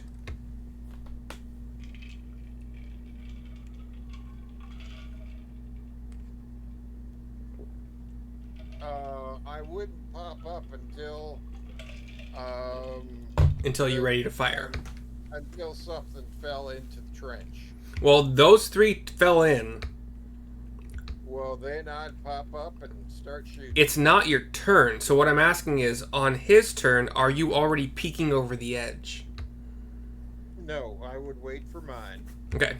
So Orc 7 is going to attempt to pull some spikes down to theoretically get himself out. Which is easy enough. Like, they're not anchored. So he jumps up, pulls one down. Let's see if he does a dex check to catch his balance. Like, maybe he's trying to climb out instead of pull him down. That's a 4. So he pulls one spike down, creating a little bit of an opening, which you guys can't see, but falls in his butt. So that's the only spike he has pulled down. So let me put a note here to get rid of that. Let's see. I would argue the spikes are at least semi-anchored to the wall. How though? They're just... You take the spikes and you hammer them up, and then when you're done, you shave them down so they're a big spike. Like, after it's been beat into the wall, it's like I said, semi-anchored, then you shave the point. But there's nothing on the part of the spike in the wall itself, in the dirt, that would be like, one of those... If he grabbed it, he could yard it out if his weight's enough, yeah. Yeah, especially because they're pointing downwards, so like that force from... I mean, I know the angle's probably not that much below the horizontal, but I'm thinking like Sarlacc pit kind of thing from Star Wars. Anyway, so Orc 7 has pulled one spike out, is currently prone. Alright, Orc 9. You guys really... Grebo probably saw, and maybe... Bugged off. So you guys saw them running at you, but Orc 9, you can't really see what he's doing, so let's see about his intelligence. That's low, so fuck that. Rio, you're up. Hop up and shoot. At.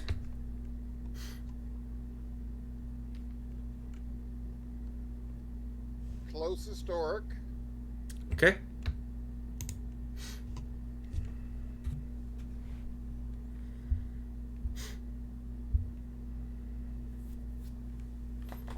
Their hit points are actually pretty low, but you guys... Fire 1, 13. 13 hits Hit or miss. exactly.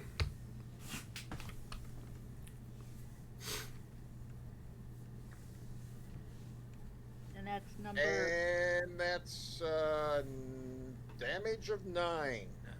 Okay. That's number 7, Still we're up? saying. You guys Still blow... up? Hold on. You That's guys, fine. you guys blow through these guys all the time so fast. I'm trying to decide if I need to make this interesting at all with a little bit of a buff. Let's give him a little bit of a buff. So yeah, Orc 7 is still up. Looking quite hurt. Arrow 2. Okay. 15. Hits. Damage 8. Alright, that one goes down. Oh. 8 plus. Still down.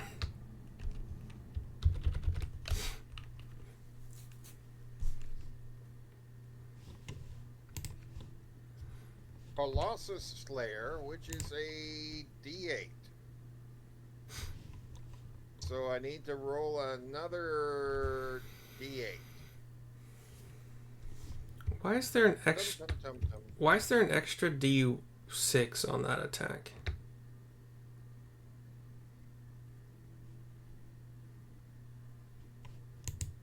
It said that D6 was sneak attack.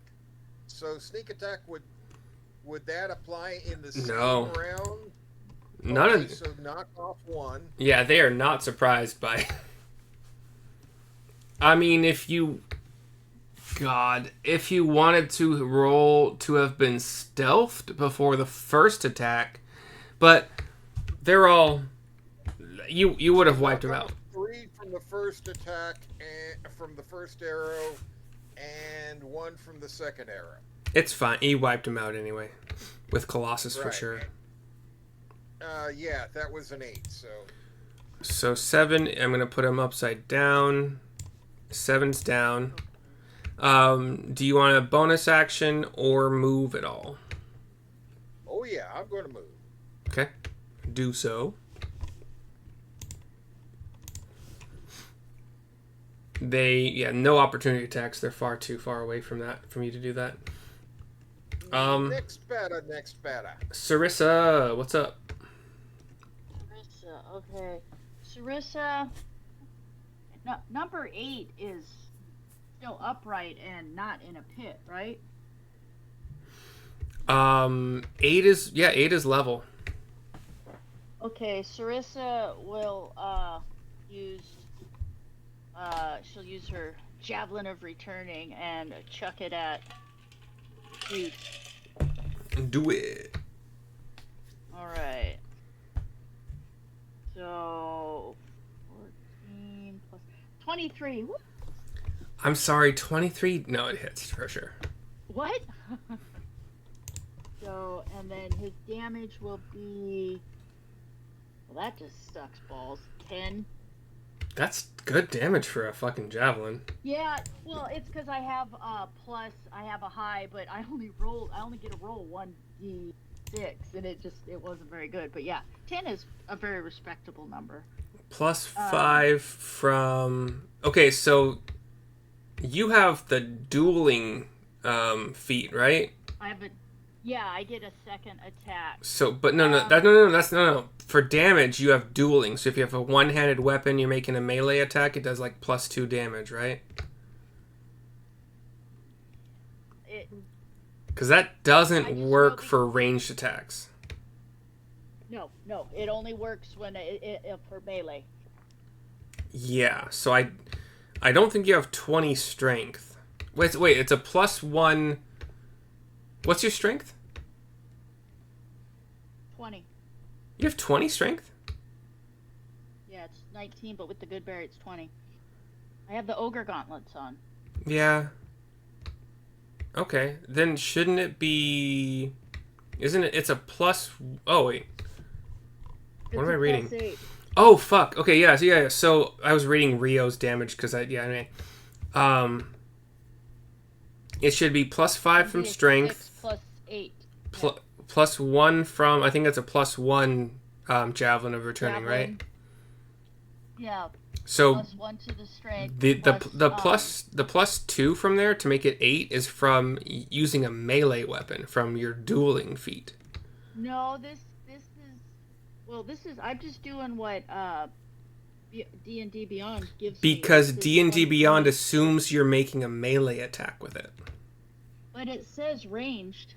I understand that, but D&D Beyond, because your javelin can be used as a melee weapon. So it's going to automatically add your +2 from your dueling feat. Okay, so 9 point. I thought it was only +1. Dueling, I believe, is +2 to damage. I had that on my lion paladin. Well, because my javelin is +1, the +8 is because it's the +1. Because my normal hand axe, which is a ranged weapon, gives me a +8 hit or DC and a 1d6 +7. But your hand axe can also be used as a melee weapon. So those are weapons that are melee and also ranged. They'll give you the melee damage bonus from dueling. If you put on like a longbow, it would tell you, well, sadly it'd probably tell you like your dex score plus whatever, but I don't care. Just tell me what it is. You did like, 8. I'm not gonna dig through. Yeah, you did 8 with it. Okay, that's fine. I care not. 8 is still That was to number 1 with the great axe, or number 8? Number 8. Okay. And then you have a second attack. Okay, so... And obviously your spear returned to you. Yeah, number 8 is still standing. He's looking hurt-ish, but fine, yeah. Okay. I'm sure he's probably standing there dumbfounded too, like, I just got hit with a spear, and it fucking disappeared. What is going on? Raging, he's lusting, he's wanting a battle. Sarissa will very quickly chuck the spear, the javelin at him again. Okay. So, 6 plus... Is 15 hit? Yes. Wait, spear plus shield? Okay. Yes. Wait, hold on. Yes, just hits. Okay, and then it's a 3 plus a 6. 9 points damage. Okay. Still, like, number 8. Hold on. Where'd you go, buddy? Is he still up? You said 9 points, right? Yes, 9 points. Still up, looking quite hurt. So Yeah. 9, and he did 8 points. So I buffed him a 17 little points, bit. and he's still up. Wow. I buffed him just a little. It's like it's not a big buff, but it's enough that it might still make it. Anyway. Movement, bonus action? I believe you have one spell that works as a bonus action you've used a lot, but... Yeah, it's... no, Sarissa will just stay put for right now. Okay. There's, you know... Next up, we don't have... I don't know why Adon is here anymore. I put Grebo in, right? Yeah, we go. We have Centaur number 1, who is controlled by one of you. The Centaurs can only see from where they are number 8, basically. Just FYI. Because everyone else is in the pits. So whoever is controlling Centaur number 1, you have number 8 as your possible target, unless you want to move your Centaur.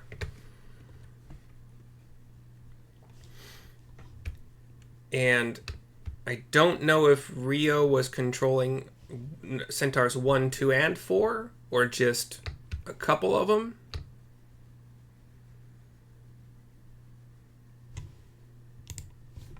But you... I'm sorry, I don't see the numbering on them. It's small. You gotta zoom in. Centaur number 1 is the southernmost Centaur. It's at the bottom of the icon.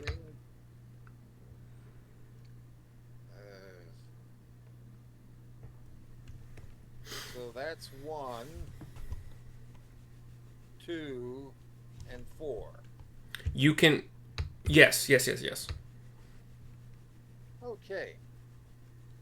And you can only see this orc right now from where you are. So they'll shoot the orc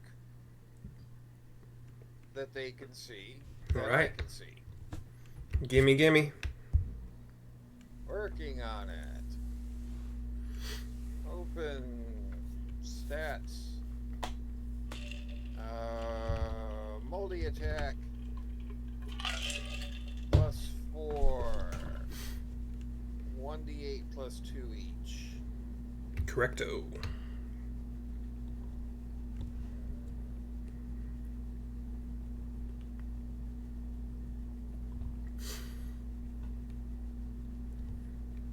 I imagine for math nerds, this game was fun to play when you had to do all of the addition, subtraction, etc. in your head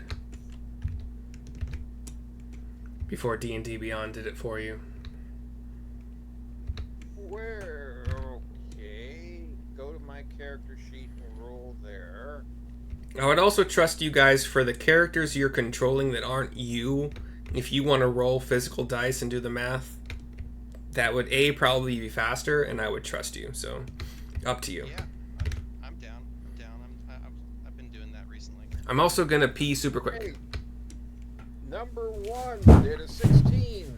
16 hits, To hit. and unless you roll like a Second arrow. well, hold on. Unless you roll like a 2 on the damage die, it's down. Okay. So orc 1 is down. Well, I don't see a damage. Damage 8. Be right back, really quick.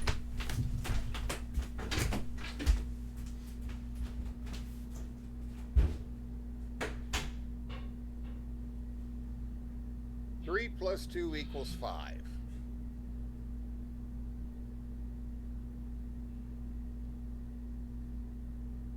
Is this centaur number 1 going? Yes. That was the Okay. first arrow of 2 from Centaur 1. This is gonna be a logistical nightmare. Okay, orc 37 against centaur 4.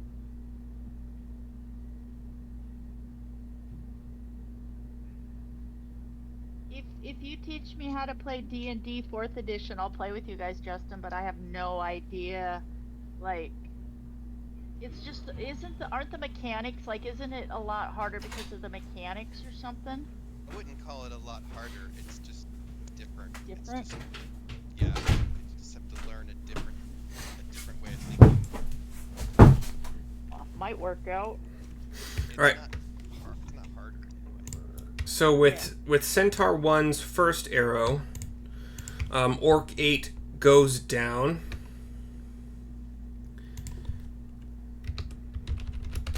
And that leaves you with, repositioning if you want to do a second arrow or whatever. Pan to the next visible orc. None from where you are. So these centaurs have no target right now. Unless they want to move closer to a trench or a pit. Yeah. That is, you're moving an orc. That's an orc? I thought I'd identified that as a centaur. You are this bottommost centaur right now. Oh, okay. Thank you. Yeah.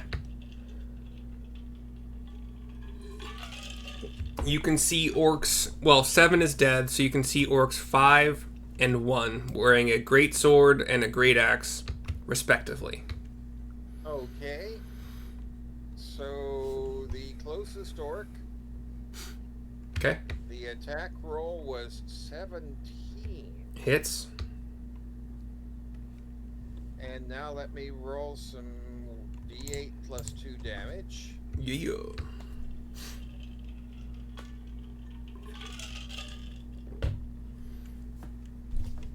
So that's 4 damage. Okay. Noted. Orc number 5, who's like the middle orc in this trio, is not looking bloodied yet, just damaged. So this centaur will back up Okay. and make room for the next centaur. Cool. So that's centaur number 1. Well, hold on. They don't move as a pack. So orc 4 is up next. If you were able to see him before he dropped, he has let's say a one long sword, one short sword, dual wielding short swords. You can't see what he's doing, but let me roll for intelligence first. Bad. Okay, sorry, his round is skipped from being a dumbass. Xanth, who is controlled by Shannon, I believe. What does Xanth do? Yes. Xanth says, "Fuck you, losers," and then goes running. No, just kidding.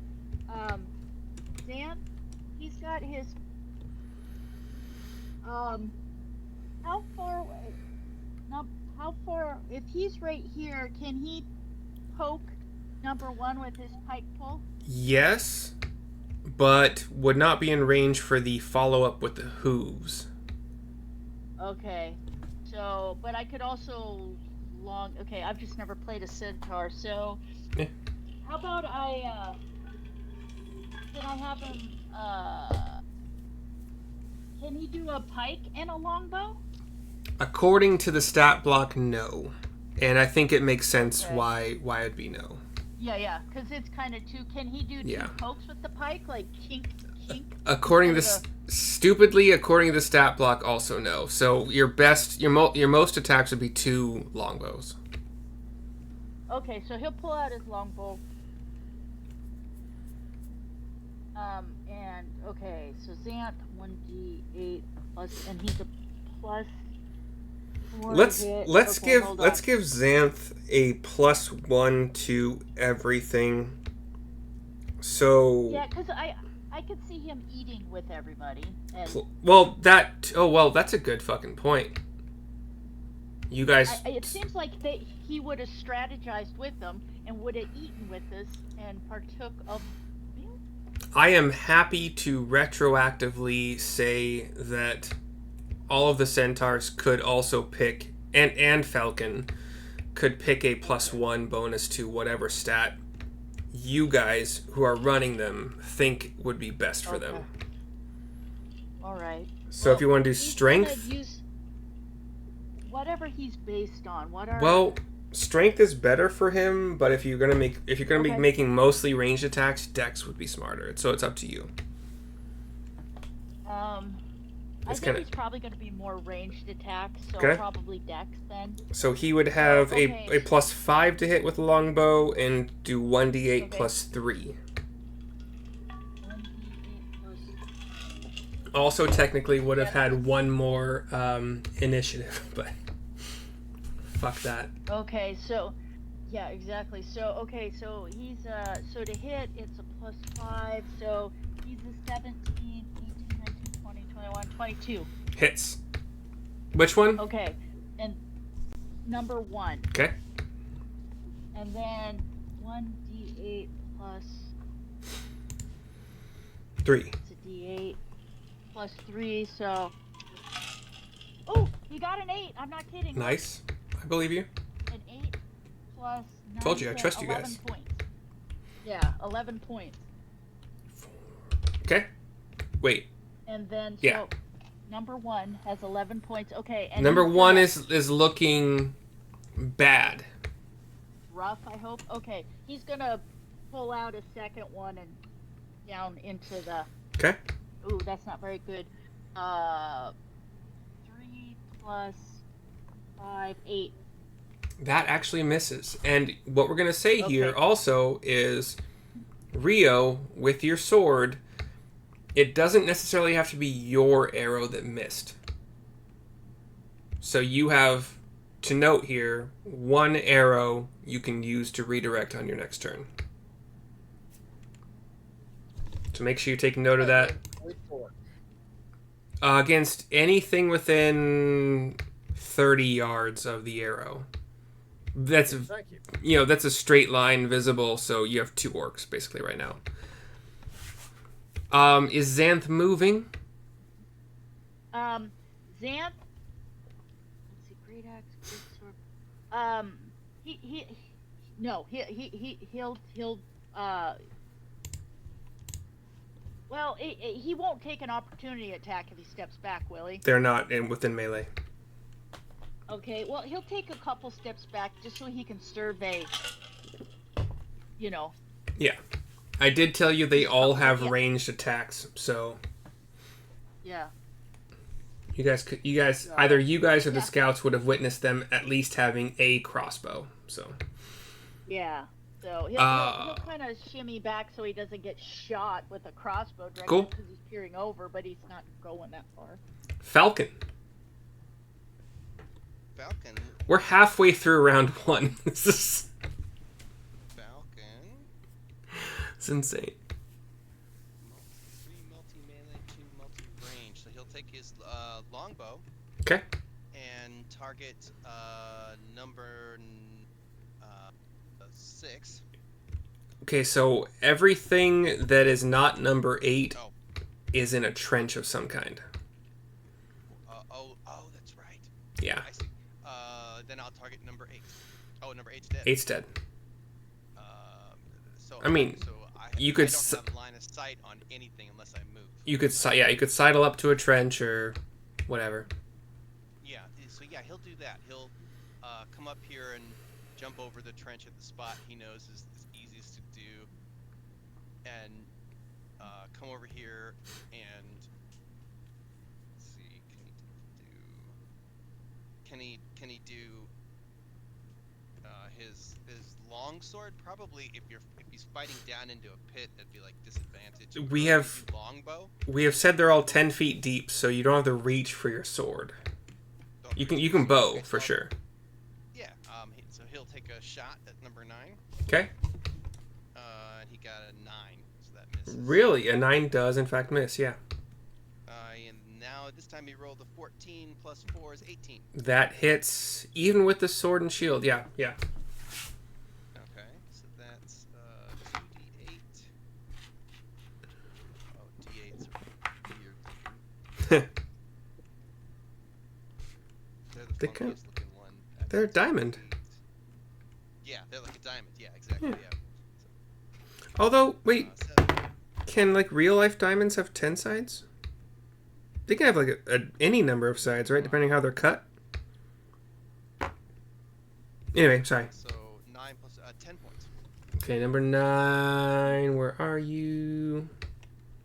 Okay, looking super bad. Okay, then yeah, that's all he'll do. I think you have 3 attacks with a longbow, right? 3, no, only 2 with longbow. Oh. Is that what I told you? 3 So- melee, 2 range. Where are you, Falcon? Oh, my bad. Okay, cool. Did you roll the longbow damage as 2d8 plus 2? Okay, and you only got 10. Okay, gotcha. So your orc, and do you want to move again? You probably have like, let's just say 10 feet. I'm not in melee range of anything. Correct. necessarily. Well, I guess I'm in range of that. Yeah, I'm not really in. Yeah, no, I'll just stay there. Would I mean, I don't want to dictate anything, but would you move back enough where you're not in line of sight for a shot? From number 9. From an orc with a wielding a sword? They all have a ranged attack. Crossbows. Yeah. Yes, thank you. So- Yes, sure, yes, I'll take a step back, so I'm not. And which one is Neil going after? That was Well, Falcon. Falcon went Oh, after number Falcon. 9 and damaged it quite a lot. It's Okay. bad. Falcon knows it's looking bad, but none of the rest of you do. Unless there's communication, which I have not heard yet. You hear, cuckoo, cuckoo, from Grebo up in the tree. On Grebo's turn, yeah, maybe. Which is coming up really soon. Orc number 2, which you just saw a belt full of daggers before it fell into the pit here. We'll do its intelligence check. That Too would be low. a good band name. Belt full of daggers. Belt full. It fucking would be. Yeah. Intelligence check failed, so this is a wasted turn. I might even be being too harsh on these guys, but whatever. Grebo is up. And Okay, Grebo, let's say you're in a tree that is...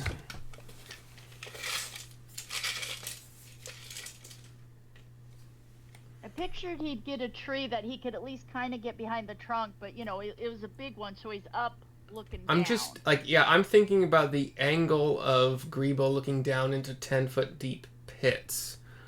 I would say you can for sure see Orcs 1 and 5 in the trench. And probably, let's say 9 and 6. I think the rest would be too far away.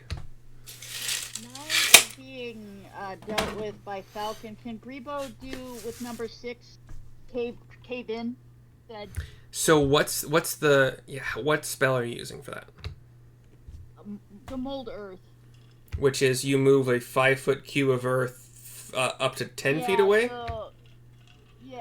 So rather than do that, I'm just... Or is it 5 feet away? Because I can also create images out of the dirt, or I can make doorways, and I can do all kinds of stuff. Okay. Or I can make terrain difficult. And I'm just thinking what I'll do is I'll just take dirt and make it go... whoop. So you can move a 5-foot cube of earth 5 feet in any direction? Deposit it up to 5 feet away, yes. Okay. Excavate instantaneously, move it on the ground, you know. So I'm just thinking take the top part and, you know, just then have it just go. How much does 5 feet cube of dirt weigh? 1 cubic foot. That's bad math. Because 1 cubic foot is technically isn't it 25 cubic feet in 5 cubic feet? Wait. That's how that math works, right? 1 cubic foot is 1 by 1, and there should be 25 of those in 5 cubic feet. In a 5 by 5. So Yeah. 1 cubic foot of soil can weigh between 110 and 140 or more. 1 cubic foot of dirt, 110 pounds? Yeah. A cubic meter weighs 35.3, and so it'd be like a meter and a half. So half of 3,000 is ballpark 1,500 pounds of soil. I'm just ballparking it because a meter is 3 feet. It would be about a meter and a half, would be close to 5 feet. So if a cubic meter... Okay. Well, no, but that would be... I'm looking at what you're looking at, and 110 to 140 pounds for 1 cubic foot of soil. That seems so high. Times 5. Not Times really. 25. Soil is very, very... even if you get light loamy sand, or soil, it's incredibly heavy. Yeah, but... Fuck, man. Trust and believe, I was an archaeologist. I know how much... Yeah, but I have a 20-pound weight that I use often, and I cannot imagine a foot cubed of dirt being heavier than that. But, okay. So 50... So something in the realm of 2,500 pounds of dirt is... This is a crazy number. Falls... It only falls 5 feet onto the head of the orc, but it is still a fuck ton of dirt. Crush him. No, it would be tough because even I'm taking safety courses for construction right now, and even being buried in 3 to 5 feet of earth can start to suffocate you. Yeah, and was it Grebo? No, it was Pip. I think it was Pip that had that mold spell. Remember, Grebo, or Pip had the ability to mold spells around people, but that was Oh yeah, not that's Grebo, wizard. That's wizard evocation stuff. Yeah. Okay. Yeah. So, like I So- said, at this point, they're trying to kill us. Grebo's not necessarily trying to kill it, 5 but he's gonna drop. 5 cubic feet of earth shift 5 feet in the cube form. It just, if anybody can see it, Falcon might be able to see this 5-foot cube. Just move 5 feet and then drop. And orc number 6 is not hurt by this, but is in trouble. Incapacitated. It, like, restrained at least, and probably starting to suffocate. Like, I don't see any way, like strength checks and stuff to take himself out. Sure. Okay. Yeah. Still not even through one round here. So that's action from Grebo. Any movement or bonus Number action? 6. No, but number 6 is restrained, right? If anybody wants to change add something to the names to mark that they're restrained or whatever, I'm keeping notes elsewhere. Yeah. I'll add something.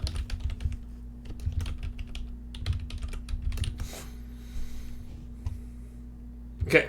Does Grebo want to do bonus action or movement?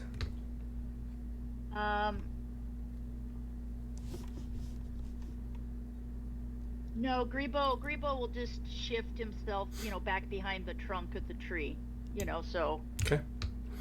Well, he might kind of peer out.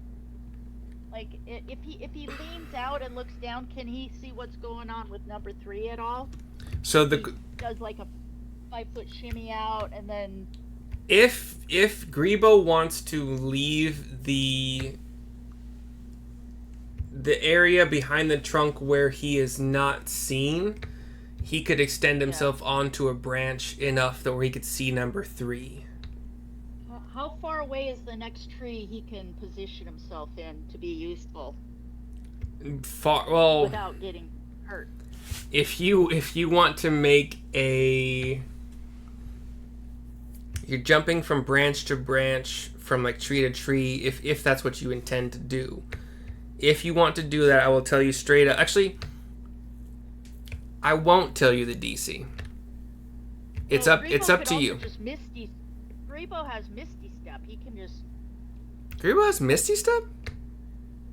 Does he? Nope. Sorry, that was Pip. Yeah, I think Pip had it. Like, I don't remember Grebo ever using that. That's what I was curious. Yeah, no, he doesn't have Misty Step. If you want to, have a magic missile. I will say that there is a sturdy enough looking branch within jumping distance from a branch on the tree, which is also sturdy looking, that you're currently on. Okay, and he's got a +3 dex. But it will take a dex check. Yeah, so he has to do a dex check. But, Or fall. I'm gonna say that you are at least 10 feet up. I would think higher probably, but we're just gonna go with 10. Well, no, he'll stay where he's at right now. There's no point in him, Okay. Like I said, he could start climbing down the tree if he wanted to, and just climb down. Like, could he dash? Like, go down a tree and dash to the trunk of another one, and then choose to move on his next turn? Like, get down, run to the next tree, and then stand there before he thinks about climbing it. So you're 10. I'm not saying he's going to do that. You're 10 feet up. It would take a dex check to... Well, no, falling is falling. So you would take falling damage if you choose to just fall. You might be prone, depending on a dex check. If you want to, like, climb... If you want to climb down... If you want to climb... If you want to climb down, since you do not have a climb speed on Grebo, it would be an athletics check to do it safely. And then, like... He just use his turn? Like his movement speed? If it's 10 feet, You don't have climbing. So it's not just a straight up movement speed. You have to, like, actually make a check for it. Like, no, wait. No, you climb at, like, half your movement speed. just in general, I think. Yeah, so Unless his it's like speed is difficult 40. climbing. He moves 40, so it would be he can move 20 feet. How does he That's move difficult. 40 as a druid? He's had the mobile feat since like Oh. level 2 or 3 or something. So he's that's his thing.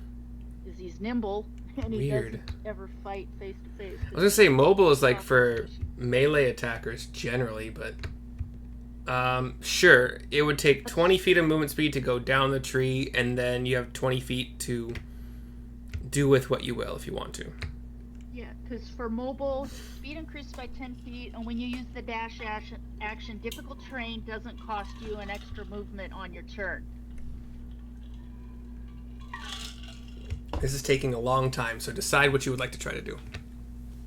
So if it does become, so how far can he move on his turn if difficult terrain isn't an issue? 20 feet from the base of the tree. Okay. Unless you were So- choosing to dash. No, you already used your action. You can't dash. What was my reaction? Oh, because I already used an action. Action, yeah. Oh, yeah, I can't.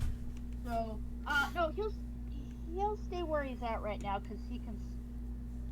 Well, so if he uses his movement, he can get to the bottom of the tree behind the trunk, correct?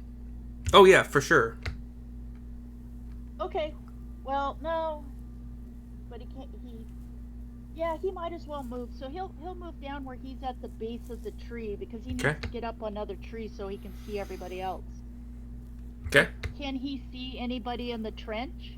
The big trench? He can see number 1, number 5, number Okay. 9, and number 6 from where you are currently. If he gets to the bottom of the tree, can he still see number 9? Unless he moves to like where Falcon was when Falcon shot him, no. Yeah.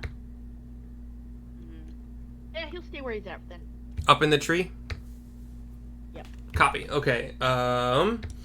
Centaur number 2, which is the southeasternmost, the one I'm kind of highlighting right now.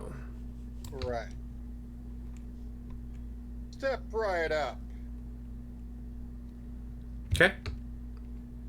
and shoot. Number 5 with the great sword is not looking bloodied yet. Number 1 with the great axe is looking quite hurt. Which one? Number 1. Okay. Okay, no dice icon that I can see, so I'm going to switch over to I don't know what that means. my character sheet. Okay. There's a Roll dice. D8. There's a dice tray in Owlbear. It's just it doesn't add any modifiers. Where's the dice tray?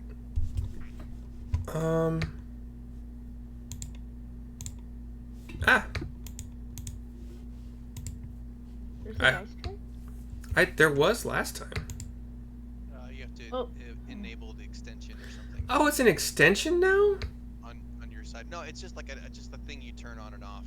Yeah, it's sort of like an extension. Oh, fuck that. It was like built in the last time we played. Whatever. They Yeah. probably want you to pay now. Never mind then. Moving right along. Yeah. Let me Loose roll and a fancy D8. free. No, a D20. Sorry. Let me roll. a Yeah, let's D20. hit first.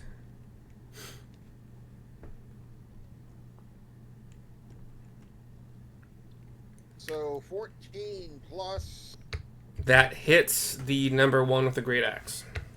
Okay, and now a D8 for damage on arrow number 1.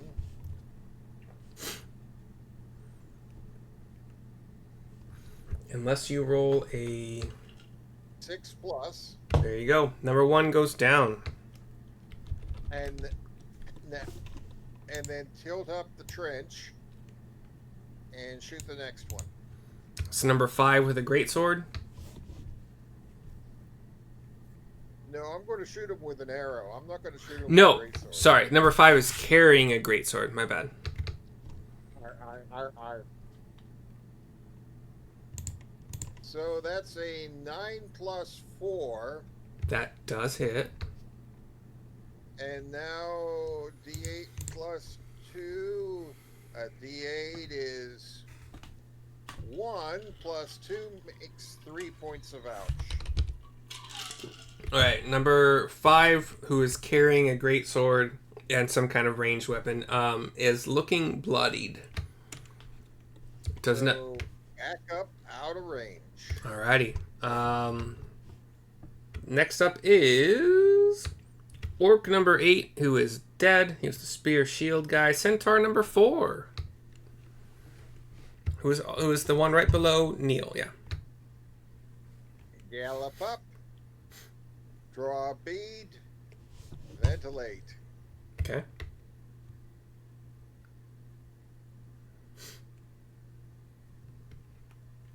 +15 +4 makes 19. Hits. Where'd he go? D8, 5 plus So 7. 2 makes 7. Why is my Arrow math? number 2. Yeah, it's still up, but not looking super, like, looking really bad. So same target. Yep, that's a Okay. 9. 9 total. 9 total. Does not hit. I make a mental note about that one. You have, yeah, like 2 or 3. 2. Yeah, we'll see if it matters in the future for line of sight, but There's only one that it matters for. yeah, so far.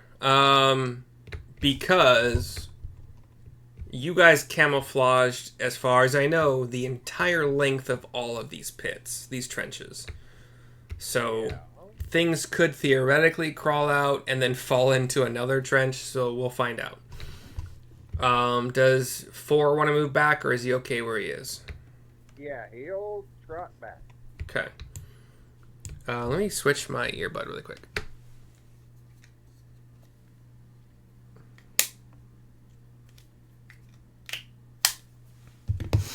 Alrighty. Moving right along, that was centaur number 4, which is this one. Centaur number 3 is the one who is doing stuff at the opposite side. So Orc 3 is up.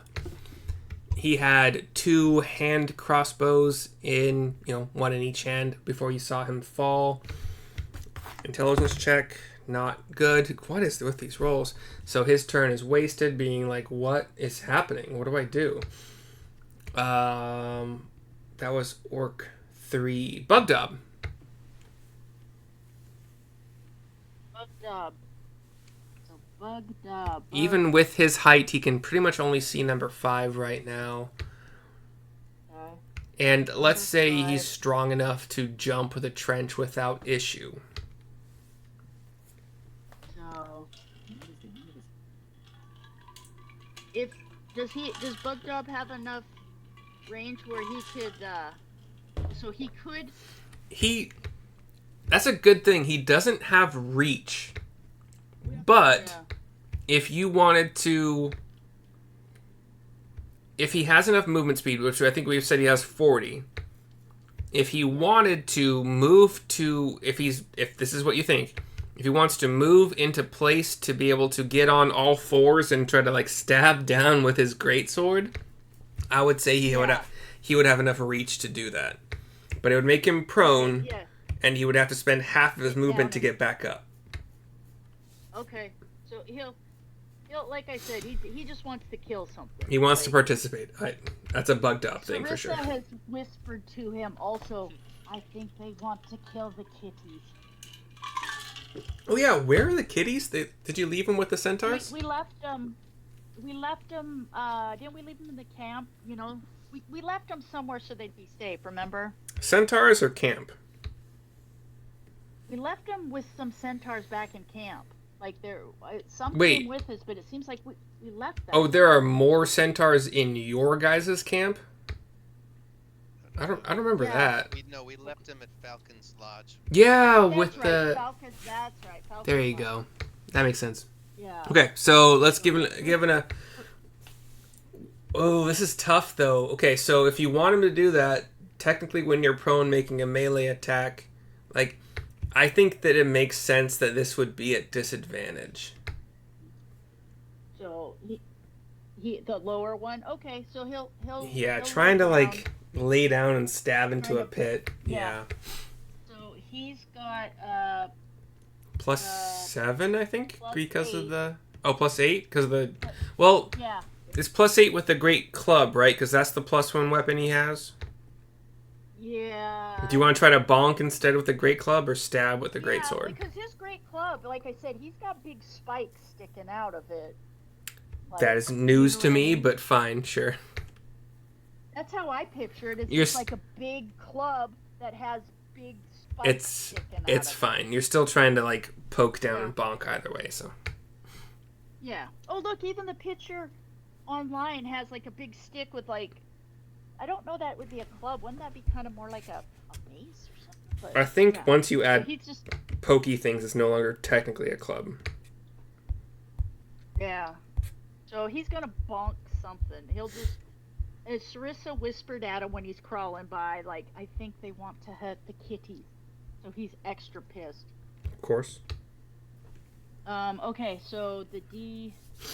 Disadvantage. Plus 7 plus 8 to Okay. hit.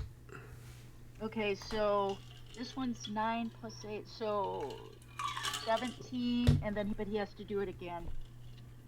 11 plus 19, so 17 Hits. is the lower one. Okay, with the great club is 2d8. I don't think there's any way you won't just kill this orc. Yeah, hold on, so 2d8 is plus, so a 6, well, I only have 1d8 unfortunately, and a Fine. 5. So do I. So that's 11 plus 17 points. More than enough to kill this guy. So Did he? Okay. Yeah. And but you have to do the voice where he's saying nobody hurts my kitties. Bugdob hears Sarissa like say what she says as he's walking by. What? They threaten kitties? He gets down with a big old grin on his face and gives a massive bonk with his fucking grapes club. Nobody hurts kitties. And does he use the rest of his movement to get back up, or is he staying? Yeah. Well,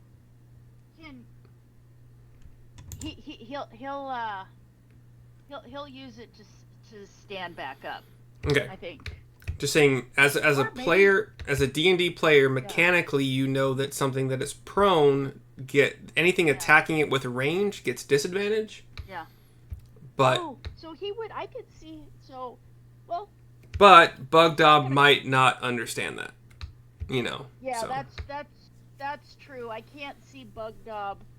Like, I can see Sarissa staying down on all four, but I can't see Bugdob. I can see Bugdob standing back up, being like, "Okay, asshole, who's next?" Well, I think that makes the most He'll sense for stand back Bugdob. Yeah. All right, no movement speed left for him. He is where he is. That is Bugdob's turn. Neil, you're finally up. Okay. And Neil firebombs the entire area and kills everyone.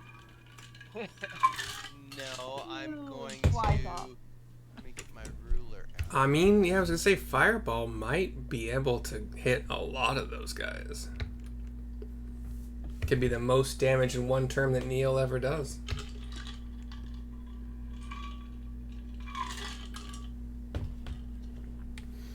Fly speed's 30. I'm a little bit fast and loose with movement speed. You have enough speed. Would you say that you're I'm gonna be over top of number 9 and like Okay. looking down on him. Right? okay? That's what I'm gonna attempt to do, and from there, I will cast dissonant whispers at 3rd level. I will say, "Dead in a ditch, dead in a ditch, dead in a ditch, dead in a ditch." Jesus. And so he needs to make a wisdom save, please. Oh, that's what he's good at. Oh, fuck you, man. I'm sorry, dude. Hold on. 17 plus 0. Ooh. Yeah. Yes, he saves. That's Saves. So then I think it's unexpected. half damage. So it's going to be half damage, and he doesn't have to run. there's some other, yeah, something like that. Is it 3d6? Yeah. If you want to roll for it, you are more than welcome to, but there's no way that it won't kill him. So if you want to roll for damage just to see what it is, 9. yeah, more than 9 enough. points of psychic damage. So As I give him his death whisper. Orc 9, right? Yes, Orc 9. Orc 9, as you fly over him and start chanting your fucking horrific chant, he just starts grabbing his head and looking around and being so freaked out, and then just, like, expires from the psychic damage. As Bardic Inspiration, bonus action, I'll give Bardic Inspiration to Grebo. Okay. And did you choose the option where you have the... You get the Bardic also with the 1d4, or... Yeah. Okay. With that dagger, so I Cool. get a 1d4. So that is what your dagger does. Wait, no, we made it a sling, didn't we? Sling, yes. Yeah, it's because you like the +1 sling kind of format for. Cool. So your +1 sling gives you a 1d4 Bardic, and Grebo has a 1d8. Yes. Okay. 1d8. Okay. I'm gonna put the little inspiration thing so I remember. Yeah, put that somewhere for Grebo. I don't think you have any movement speed left. So it's. Nope, I can't. So I can't. I mean, I'm not like hovering, but like on my next turn, I have to continue moving. I would assume. You have hover. I don't see any reason with wings that you couldn't hover between turns. Technically, I don't think I can, but I would. But I could also like if I'm just like doing a flyby, I can continue. I would think next round, as long as I keep moving them, I mean, you're not a glider. You have wings that flap. I don't understand why you couldn't hover. It's true. It'd be dumb. Yeah, I don't know, but Yeah, you're hovering. You're however far you were off the ground when you started is how far you are now. Orc 6 is not visible by anybody because he is buried under earth, and he's gonna try to get himself out. I'm gonna say the DC. He's got. Sorry, what? So he flunked the IQ test. Orc 6 was buried under earth by Grebo. Right. Yeah. He's not going to stay put. We're gonna. He flunked the IQ test. I would say that if this was an IQ test, he realizes he's buried under earth, and getting out from being buried would be what he'd want to do. I don't think there's no IQ test involved in this one. And I was probably being stupidly nice with those IQ checks for the orcs that fell in the pit, but like it's like a surprise round, sort of. That's kind of what I've been treating it as, and I'm okay with that decision. So this one's going to try to get himself out of being buried, but he rolls a natural 1. So I don't even think you guys would hear anything. Grebo might be able to see attempts that are failed, but I think being suffocated is like so far away because it's like it's your con score in minutes. Doesn't sound right. No, it's 1 minute before you start suffocating plus another minute for each con mod score. So he actually technically has 4 minutes before he starts suffocating. Or yeah. Anyway, okay, so fucking back to the top of the round finally. Holy crap. Orc 5 is dead. Orc 7 is dead. Orc 9 is not. I know, Orc 9 just died, right? Because it was whispered. I didn't mark that. Rio, you're up. Any orc that's upside down is dead. You can't currently see any orcs. You're more than welcome to jump across a trench without making a check because it's only 5 feet. What do you want to do?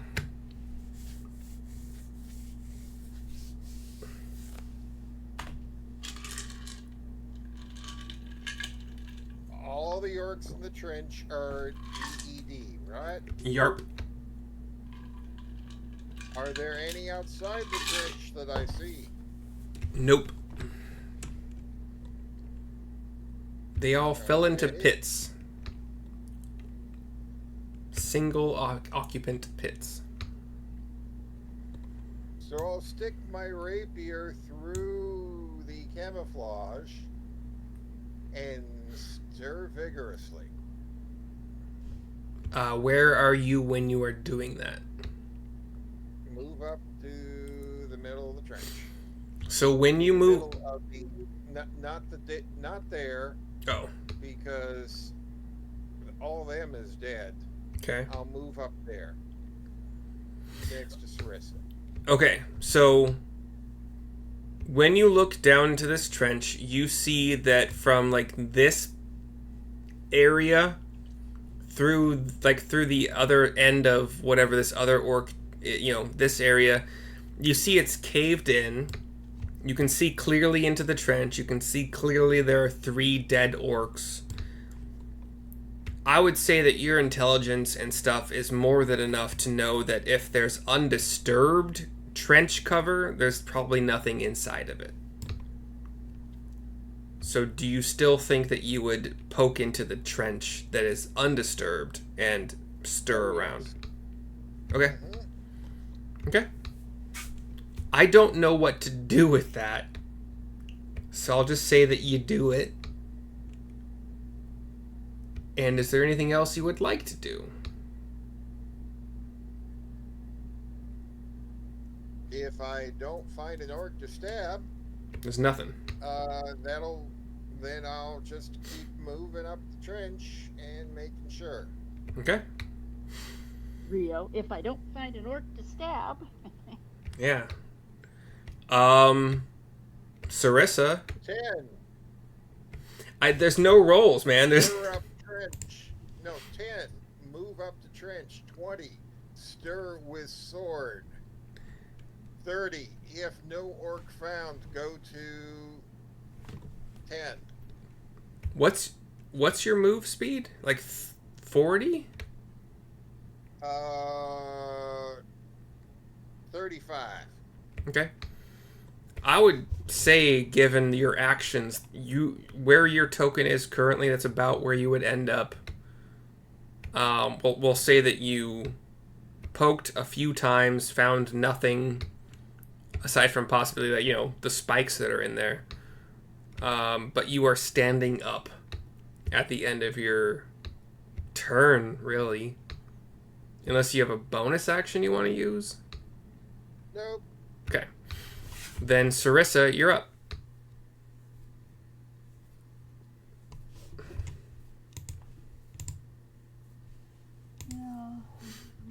Sarissa is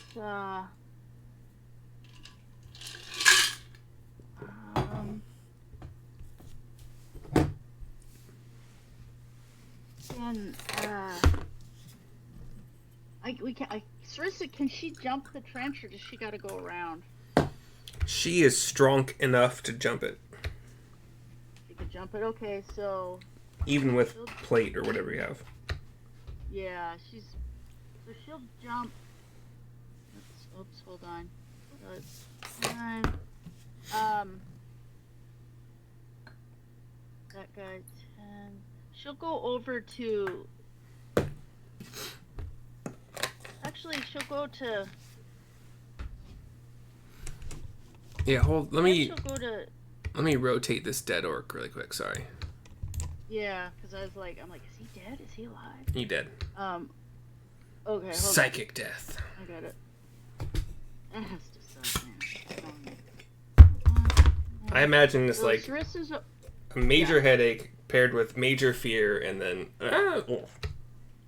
Yes, and like it when should have been I did 3rd level. It should have been 5d6. I just Oh my roasted God. him with my whisper. What was that movie from the 80s? It was called Scanners or something, where their head like blows up or something weird like that. Yeah. So I feel like I know that one. Sarissa, yeah, it seems like it was on HBO when I was a kid. Sarissa will go after, I guess, well, how about she'll go after number 2. Okay. So, You see he's got a dagger in each hand and he's glaring up at you. right? Yeah, so she's gonna chuck the javelin down at him, like, Okay. hopefully. So, hold on. Ooga chaka. 12, does that hit him? 12. Wait.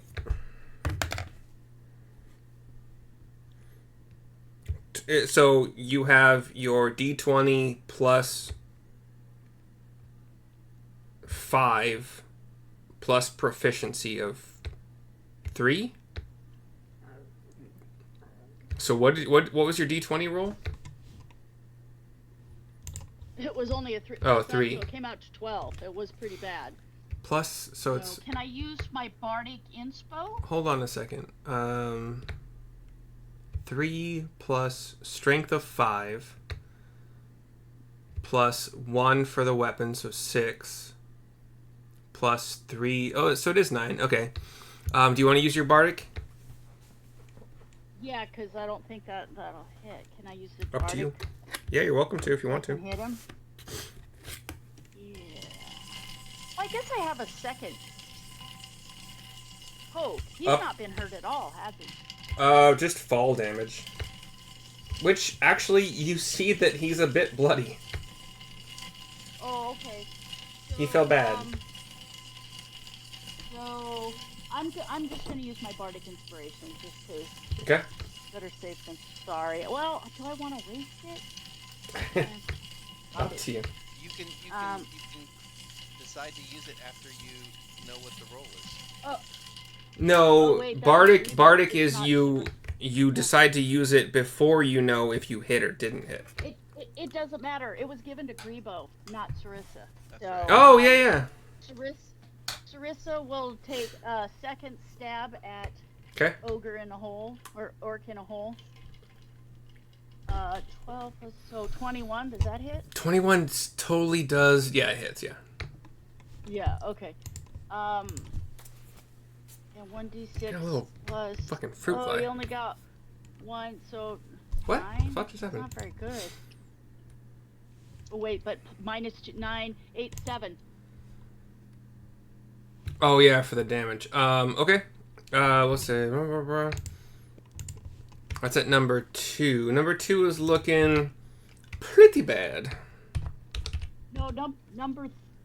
You said 2 with the number two, daggers. 2. Yeah. Yeah, number 2. So he's looking pretty bad. I would say you would have enough movement to move back, but like not a whole lot more than that.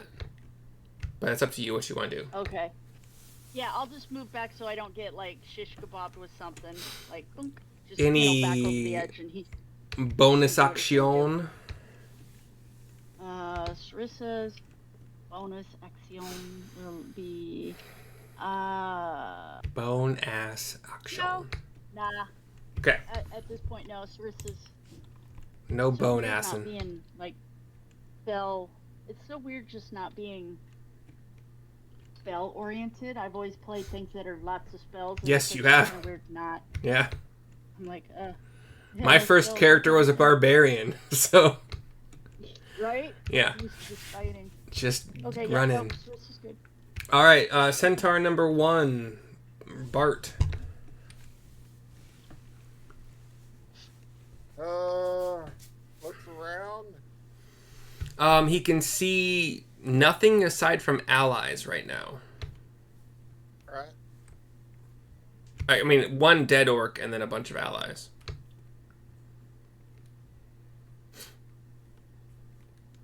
So He would have witnessed Sarissa attacking something in a hole.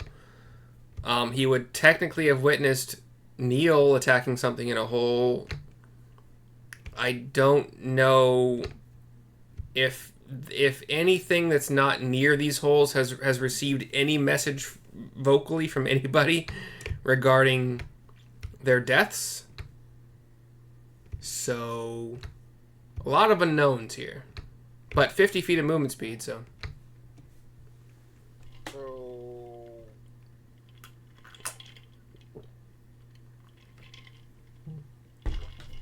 normal IQ? I mean, normal Yeah. human contemporary IQ?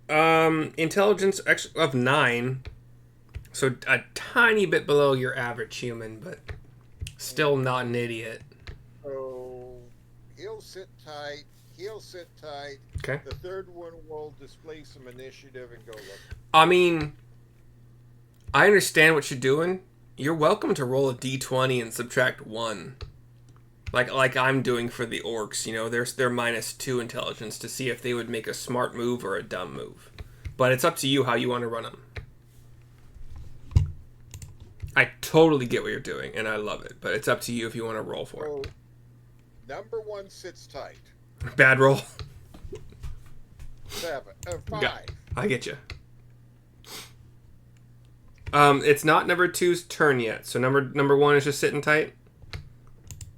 Yep. Okay. Orc 4.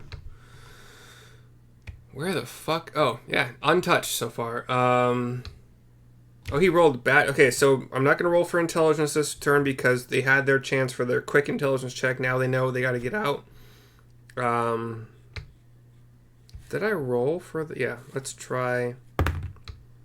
That's a 3, so... Dude... So Orc 4, you might hear a grunt in the general direction. Maybe a couple grunts, actually.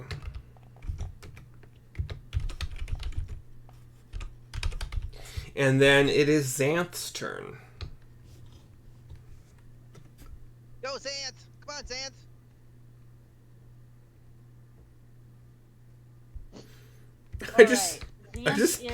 I just got a Facebook message from Jason Statham private account, which is totally fucking... Come on, man. Jason Statham? Yeah, okay. That's okay. Anyway, go ahead. Right? Lock, stock, and 2 smoking barrels. He's like, I love him as an actor, but yeah. Yeah, it's not him. Lock, stock, 2 smoking barrels. Xanth will jump 5, and he'll go up to number 3. Well, actually, Xanth will jump, and he'll go longbow number 4.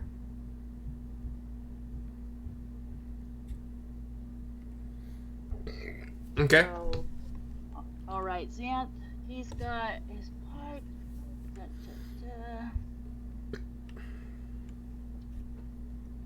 Okay, so he's got the 1d4. He gets the 1 pike. So. Wait. Oh, you're piking? No, longbow. So okay. It's +5 because he ate dinner. So I mean. It's, oh yeah, good point. Yeah. Yeah, 1d8 plus 3. So he's got the longbow. So 2d. So he gets +5 to hit. So 11 plus 16. 16 to hit? Yes. Hits. Okay, 1d8 plus 3. Ah! Not off the desk. 7 plus 7, 8, 9, 10 points damage. Okay, looking pretty damn hurt. Okay, he's gonna square off again. Another one. Oh, a natural 20. All right. And then obviously my crit rules are, if you want to roll it, you're welcome to, but it's gonna kill it no matter what. But if you want to roll it, you're welcome to. Or you just want to kill it. No, I could. Yeah. He'll be dead. So. As an aside, do you want to, since this is a crit, do you want to describe how this arrow from Xanth kills this dual-wielding sword orc? He heard Bug Dog say something about the kitties, and he was like, nobody puts kitties in the corner. Arrow right between his eyes. Okay. All right. Getting some dirty dance. Is that dirty dance? No. Yep. Nobody puts baby in the corner. Is that dirty dancing? Yep. Patrick Swayze Is and it- Jennifer Grey before she goofed up her face. Is Footloose the one where he goes to a town that has outlawed dancing? Yeah, that's Okay. Kevin Bacon. Okay. And Footloose. They're both Kevin Yes, Bacon, right? No, Dirty Dancing is Patrick Swayze. Oh, okay. My bad. Yeah. I haven't seen either of them. I just know about them. Yeah, it was a long time ago, but Yeah. yeah, nobody puts Kitty in the corner. Yeah. Arrow right between the eyes. All right. Does Xanth want to move after that? He will move back. Well, yeah, he'll just take a step back to survey the the ground. But yeah, Okay. he's not really going anywhere. So out of line of sight of number 2 with the daggers. Yes, he stepped back so that nobody, nobody's gonna be able to dagger him in the head. I should have made so many more orcs, especially with Falcon having a fuck ton of HP. Orc number 1 is dead. Falcon is up.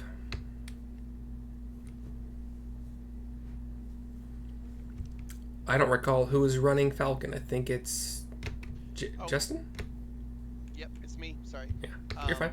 Falcon is staring down at a dead orc, or at least, he was stepped away from there, and Falcon is so badass, he would have the perception to know that Grebo has buried number 6 under some earth, and number 2 has been attacked. Like, he knows what's going on, so you know where everybody is. He'd work his way over here to number 3 Okay. and try a longbow.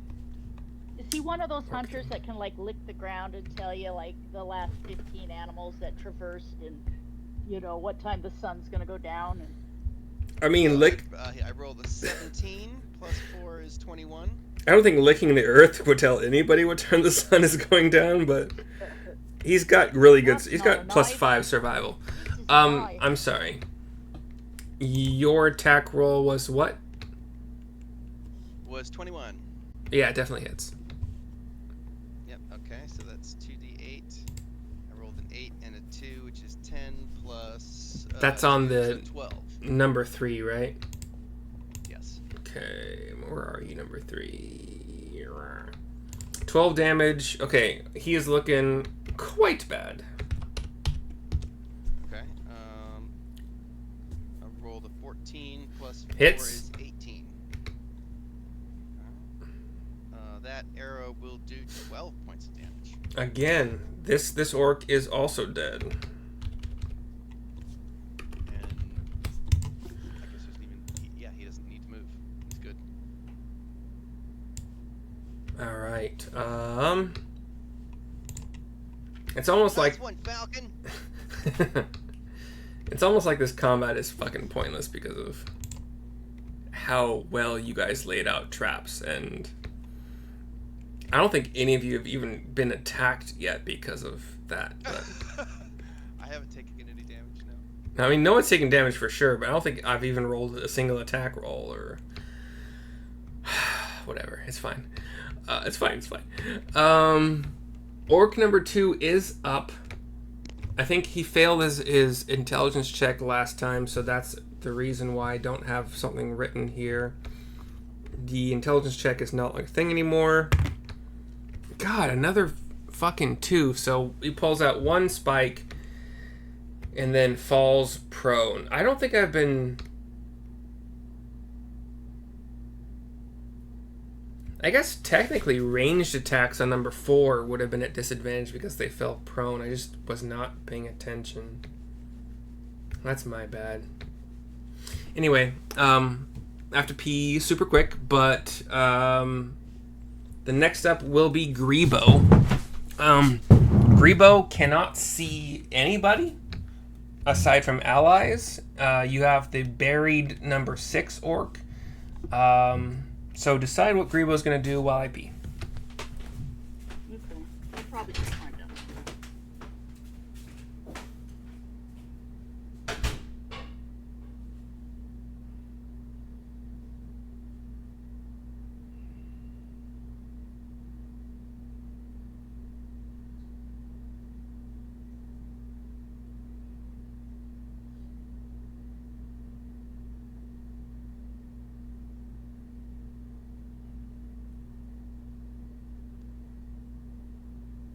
let's see. I think I'm gonna pee real quick too. It's a good idea. Okay. We'll be here.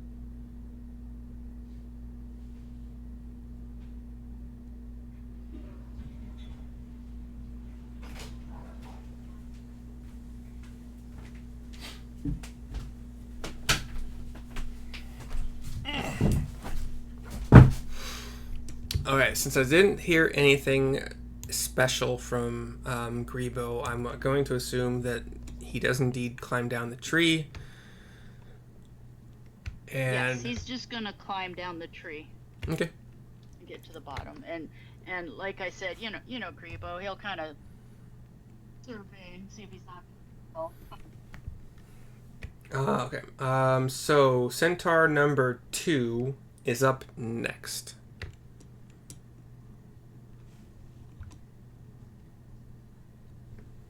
And if you wanted to, they still have -1.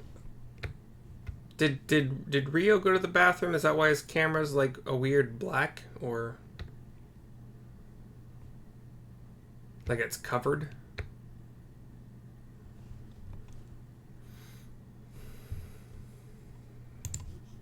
But yeah, Centaur number 2. Oh, we lost him.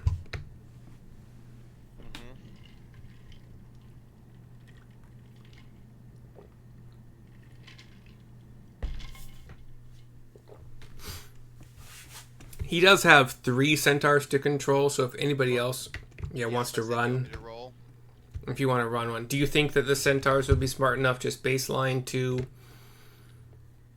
kind of do what the rest of the allies are doing and kind of poking into, or do you want to roll for it? Poking in. I mean, you guys are all like poking into or shooting into or casting into these pits on the other side of the trench. It's fine. They can all just hold their position. Okay. We can just keep going. It's not going to matter too much, you know. Probably not. So that's Centaur 2. Orc 8 is dead. Centaur 4, hold position. Sounds fine, I guess, then. Orc 3 is dead. Bugdob wants to be active. So what's Bugdob doing if Shannon is back? And we can wait, because Bugdob will... I'm back. Yeah, okay. So, is it Bugdob's turn? It is.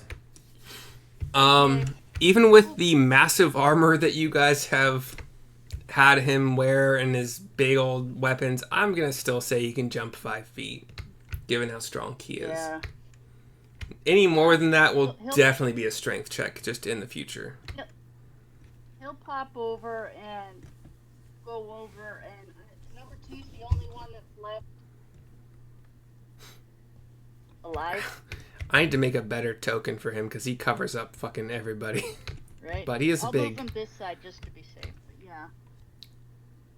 Yeah. So he wants to get down and poke at number 2. Yeah. He's Okay. still muttering about kitties. In fact, he's going to repeat what Xanth says. Yeah, nobody puts kitty in the corner. He has no idea what it is. Yeah.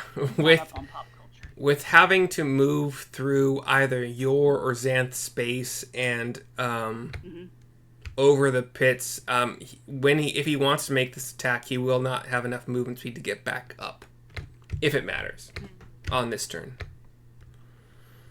No, I don't think he. Like I said, I don't think he. He's would gung ho. strategize. Yeah. Yeah, he's like. Okay. So I think he would want to kill them. He would come over, and it wouldn't occur to him, and nobody else would have a chance to be like, no, don't do that. +8, I think, still on the attack roll, with disadvantage because prone. Yeah. Yeah. So hold on. So 18 plus 8, so that's 26, and 6 + 8 hits. 14. Yeah, Yeah. 14. And then because he is using his great club is the 2d8 plus. Okay, so oh shit. Stay on the. There we go. 7, 8, 9, 11. I have no idea what I like. 17 points of damage. This might have had like a cell phone in it or something like that, but like this is a perfect dice box. Just some little random cardboard box I got. It's perfect. It's like a shoebox I- lid. Yeah. No, it's For the smaller than box or that. something? It's like I had it's a something hand span. like that, but yeah, I had something like that, but I accidentally left it in with the kitties and they murdered it. So Yeah. I need to get something. So 17 points of damage. For number 2, I think that kills him. Oh, good. Dang. Hold on. Or fuck yeah, it overkills the hell out of him. So because of the massive overkill, you get to describe how Bugdob kills the fuck out of this guy. Bugdob being Bugdob, he'll just come down on the guy's head and just my camera's off and just do the bonk, just like he's so mad about the kitties. So instead of like a poking motion, it's kind of like a mashing motion. Yeah, just Yeah. like a mortar and pestle, just Yeah. and then he circles it around like this. Oh, like God. Trying to grind peppercorn. Yeah, right? Beautiful and grotesque at the same time. Exactly. Leave it to Shannon to make us vomit. Just kidding. All right. He's mad. How to handle this number 6 guy? You could use him for Neil? information or something. Neil, do you have anything on your turn that you think you can do to an orc that is not visible? If I want to. I think even Covered, is he covered he's in dirt? covered. You can't see any of him. So he probably can't hear my dissonant whispers. Does it require a creature you can see? No, it requires a creature of my choice within range that can hear.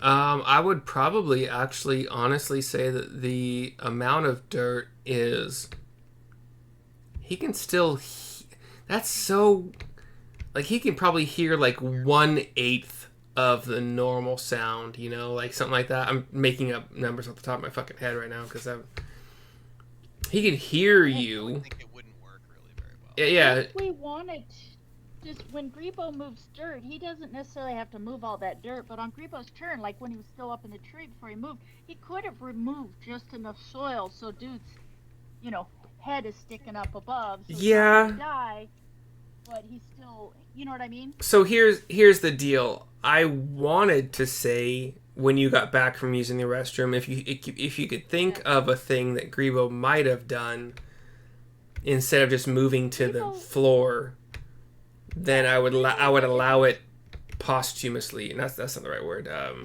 Well, Grebo's not trying to, like he said, they're obviously not trying to kill the orcs in the pits. We didn't do punchy sticks, so Grebo would have just molded earth and moved enough dirt so that dude's, from like shoulders up, his head sticking out of the ground, so he's not suffocating. We can see his head, so he can, breathe slightly easier even with all that dirt around him. But give me a D20 roll, just straight up, and if you roll anything higher than a 5. 15. Woo! Okay, so yeah, Grebo excavated enough of the dirt for on his turn for the head, just like from the neck up. Yeah. So if Neil wants to spend a spell slot to do Dissonant Whispers, he certainly can. Yeah. Well, and Grebo would have said, like, Grebo's thinking, like, leave one of them alive. Like, maybe there's information we can glean. Waste my magic. Okay? And this orc is also not looking bloodied yet, just FYI.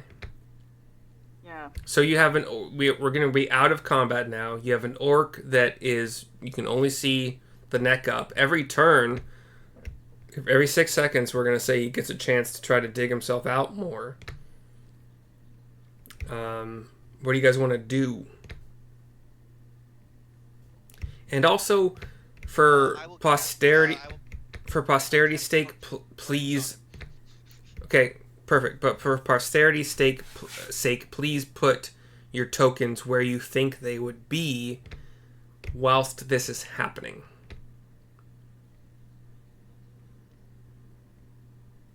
So you guys have killed orcs. I would assume the PCs might be moving toward the orc that's still alive. You might be shooing the centaurs away for whatever. That's entirely up to you, but move them where you think they would move in the next six seconds before Neil just straight up casts Friends on this orc.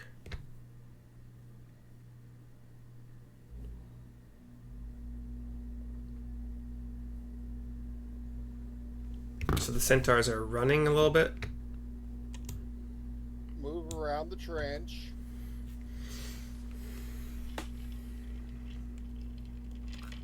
This centaur here is the one with maximum brain power. The two follow him. Okay. But Xanth, their leader, is staying next to Bugdob? Yeah. Okay. Everybody feel comfortable with... Go ahead. Sarissa probably would have told Xanth and Bugjob to hop the trench to get to the other side, while we go deal with the one. So as far as I know, they already did that. Are you asking them to hop to the defensive side of the trench? Yeah, like just get back over there. Okay. Reset. We don't know what else is coming. We need to talk to dude in the hole. Might as well reset until we know what's going on. Like, assume Sarissa's thinking like there could be something else coming. Until we talk to this other orc, we don't know. So let's see if we can talk to him. And everybody else reset, like, what's going on. Okay. Maybe if we speak his language. I'd say... You know what's funny is that the centaurs only, in the book, they only speak Sylvan and Elven. I've just been assuming they speak Common the whole time. Yeah. Grebo can talk to him. Yeah, I'm sure. Sylvan and Elven. But, yeah. But Grebo... If you want. Grebo has only existed twice. Yeah, so... Right? Do any of you guys speak? Well, fucking Rio's an elf, so sure. Yeah. But I'm not going to say that Rio is the only one that can talk to them. Neil speaks Sylvan. Oh, okay. Anyway, they speak Common. Carissa does not. I don't give a fuck. They speak Common. So, where you are is where you are. You cast Friends, and what you're doing with it. I will say, Mr. Orc, I'm your friend, but everybody else up here, they're not your friends, and you'd be safest if you just stayed put for now. Oh! Do I need to make a persuasion roll or... Fairy guy! My friend the fairy guy! I mean, I can stay here, but it hurts.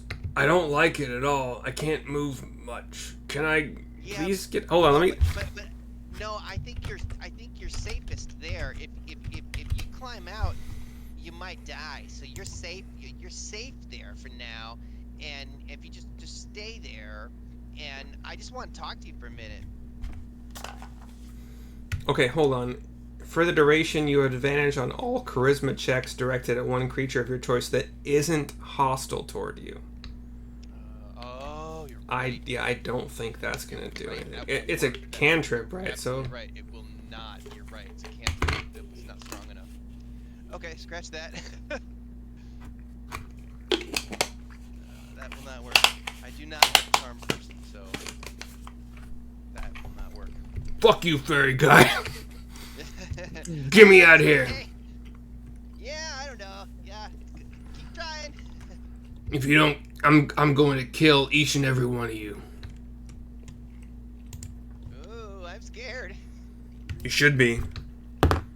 That's a night. Oh, you see both of his arms get out, and he raises himself a couple feet. So you have this, like, below his nip, maybe like just a little bit above his navel is exposed now. Are we out of combat? Apparently, we're back in combat. You are, but like he gets an action technically, sort of. So If any of you want to interrupt what he is doing to dig himself out, you're welcome to. Yeah. Can't hear you. I heard entangle, but Yeah, Grebo will cast Entangle on so him. Grebo's gonna use a spell slot Grasping for vines. was it Yeah, level yeah. 2 or 1? I will use. I think it's just level 1. Okay. Let me see. And Yeah, what's this is it's a strength save, right? Yeah. Okay. And let me see. Restraint DC. This with the spell ends, and yeah, I think it's only And I'm assuming your the saving throw necessary is higher than 13. But Yes. what is Grievo's current spell save DC? 14? At Yes. level 6? I can see Yes. that. 8 plus 2 Yes. plus whatever wisdom is. Yeah. Okay. Wait, no. Is it wait? No, yeah, 13. So the orc is Fails. currently entangled in vines for 1 turn at least. Yeah. What's happening in And, these 6 seconds? In that point, Sarissa's going to get over there too, and will be pointing her javelin straight down and be like, can anybody talk to this thing?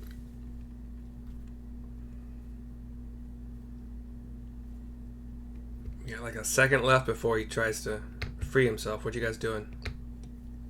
So, does he slow down when he sees Sarissa standing Nope. over him? Still wants to kill all of you. Sarissa will yell, Bugdob, get over here.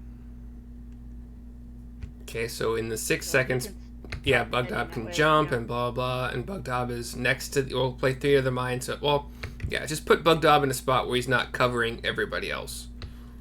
Yeah, I'll put him right here so he's. We'll just say he can travel that far. Yeah. And are you trying to do like intimidation checks or?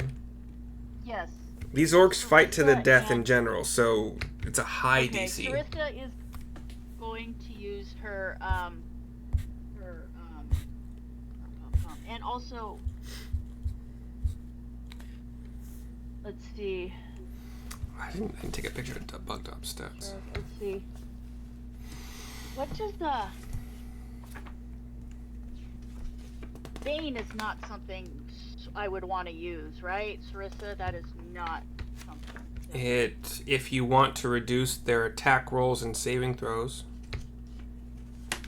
I believe that's what it does. Well, better yet, let's see what it's hard to see. Okay, so Sarissa, what Sarissa is going to do is throw off a hold person spell onto Orc, and he needs to make a Wisdom saving of 15. 16 plus 0. So he made a 16. Yeah, plus 0. Yeah. Orcs are smart, huh? They're not. I just rolled good. Okay, so so orcs in general fight to the death. That's just what they do. As far as you are aware, yes. Okay, well, The only reason Bugdob. Bugdob ogres did not have that written into the book, so I was okay to let Bugdob be your friend with enough coercion. Okay. Yeah. Orcs on the other hand, no. Okay, well, I guess if and this guy is still just fighting, and it's going to be a problem, right? He struggles some more, and he has not made himself any more free of the dirt than he was previously. Well, so can Grebo just use erupting earth on him and just blow the hole up with him in it? It is up to you if Done you with want to use erupting earth. Grebo is going to look around and be like, anybody got any ideas? If not, and then Grebo's going to be like, fuck this shit, because he doesn't want to die. Yeah, and he's just going to use his 3rd level erupting earth spell. That's awesome. So dude needs to make a dex save of 14, but he's at a disadvantage.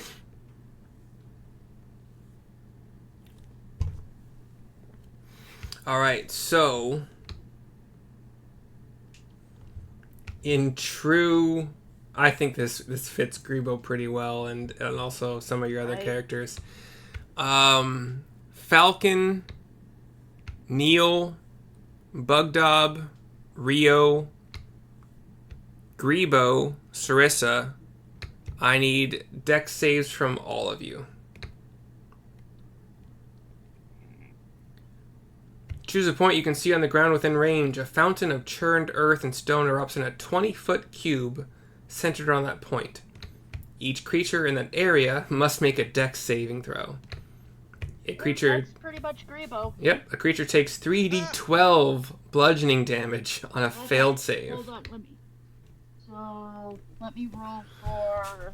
Do I control any of those characters? The orc is dead for fucking sure. There's no chance in hell. Yeah, the orc's dead. I love this. Oh, Bugdob got 15. Is that enough? What's Grebo's spell save? 14? Hold on. Yeah, 14. Whew, because he rolled a 16, but he's a -1. Hold on. Dead, So right? Bugdob saves, but still takes 3d12 minus or divide by 2. Okay, and let's see who else. Oh, I need to do Xanth stayed over there, and the only other one is Sarissa. So hold on, Sarissa. Oh, and Neil needs to make what? What kind of A save? dex save, I think. Dex save coming up. I got a 24. Rio, you'll take half damage. 15 from Sarissa? Yeah, so Half damage. Neil, Okay, so let me Grebo. hold on please, hold I on. got a nat 20. Neil's fine, half damage. Who's doing Falcon? 20-foot cube. Hold on. 20, and roll a d20. I don't know what his save is. He rolled a 14. That's fine. Yeah, he's fine. 20-foot cube. Plus his So- modifier. Yeah. Yeah, let Grebo is gonna do the damage. So 7, 8, 9, 10, 11 points. So half of 11 is 5. Whew. So everybody takes 5 points of damage, and Grebo is yelling, "Sorry! Grebo, I will say, in true Grebo fashion, you are outside of the 20-foot cube. Everybody else who I mentioned is definitely in it. Sorry, what was your Shit. what was your 3d12 roll? I got so lucky. I got a 1, a 7, and a 3, so it came up to 11. 1, 7. Okay, So so 11. So would it be 6 or 5? five damage to everybody who saved. I do not remember anybody saying they did not save. Okay. And Grebo's yelling, "Sorry! Rio, Oops! Sorry!" oh, 24, yeah. So, yeah, everybody saved, everybody took 5.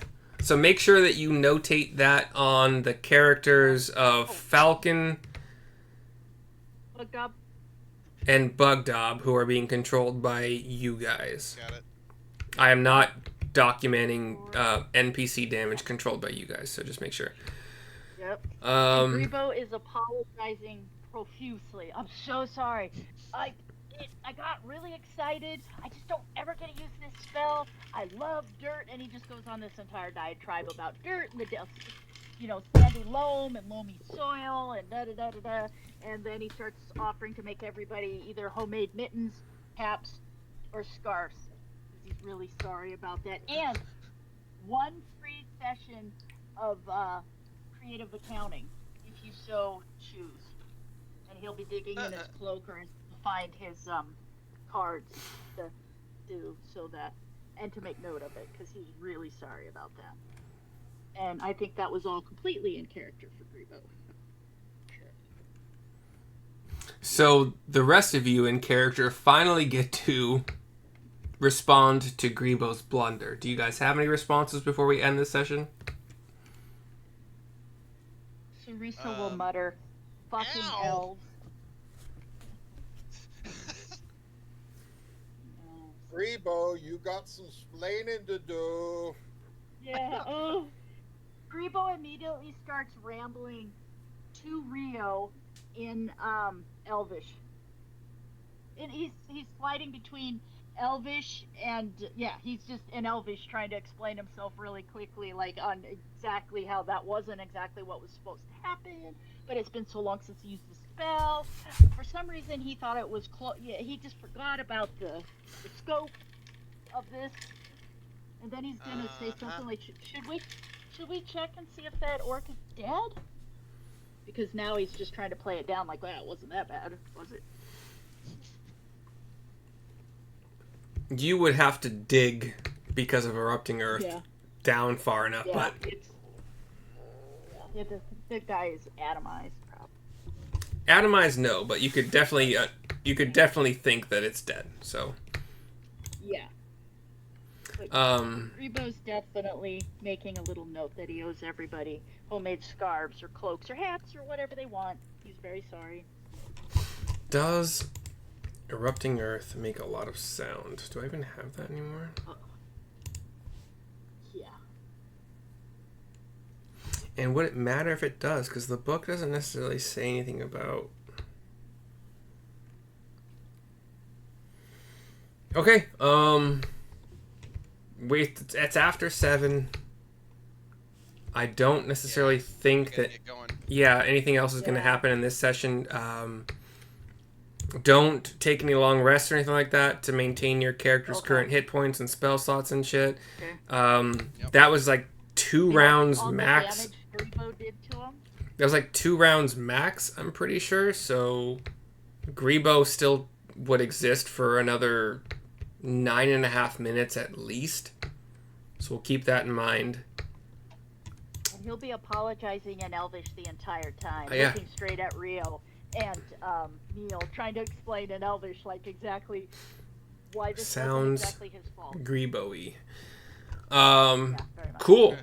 Any questions before we end? No. Perfect. Good game. That was a lot.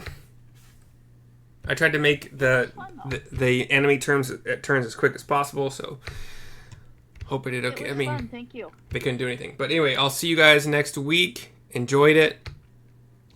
Ta-ta for now.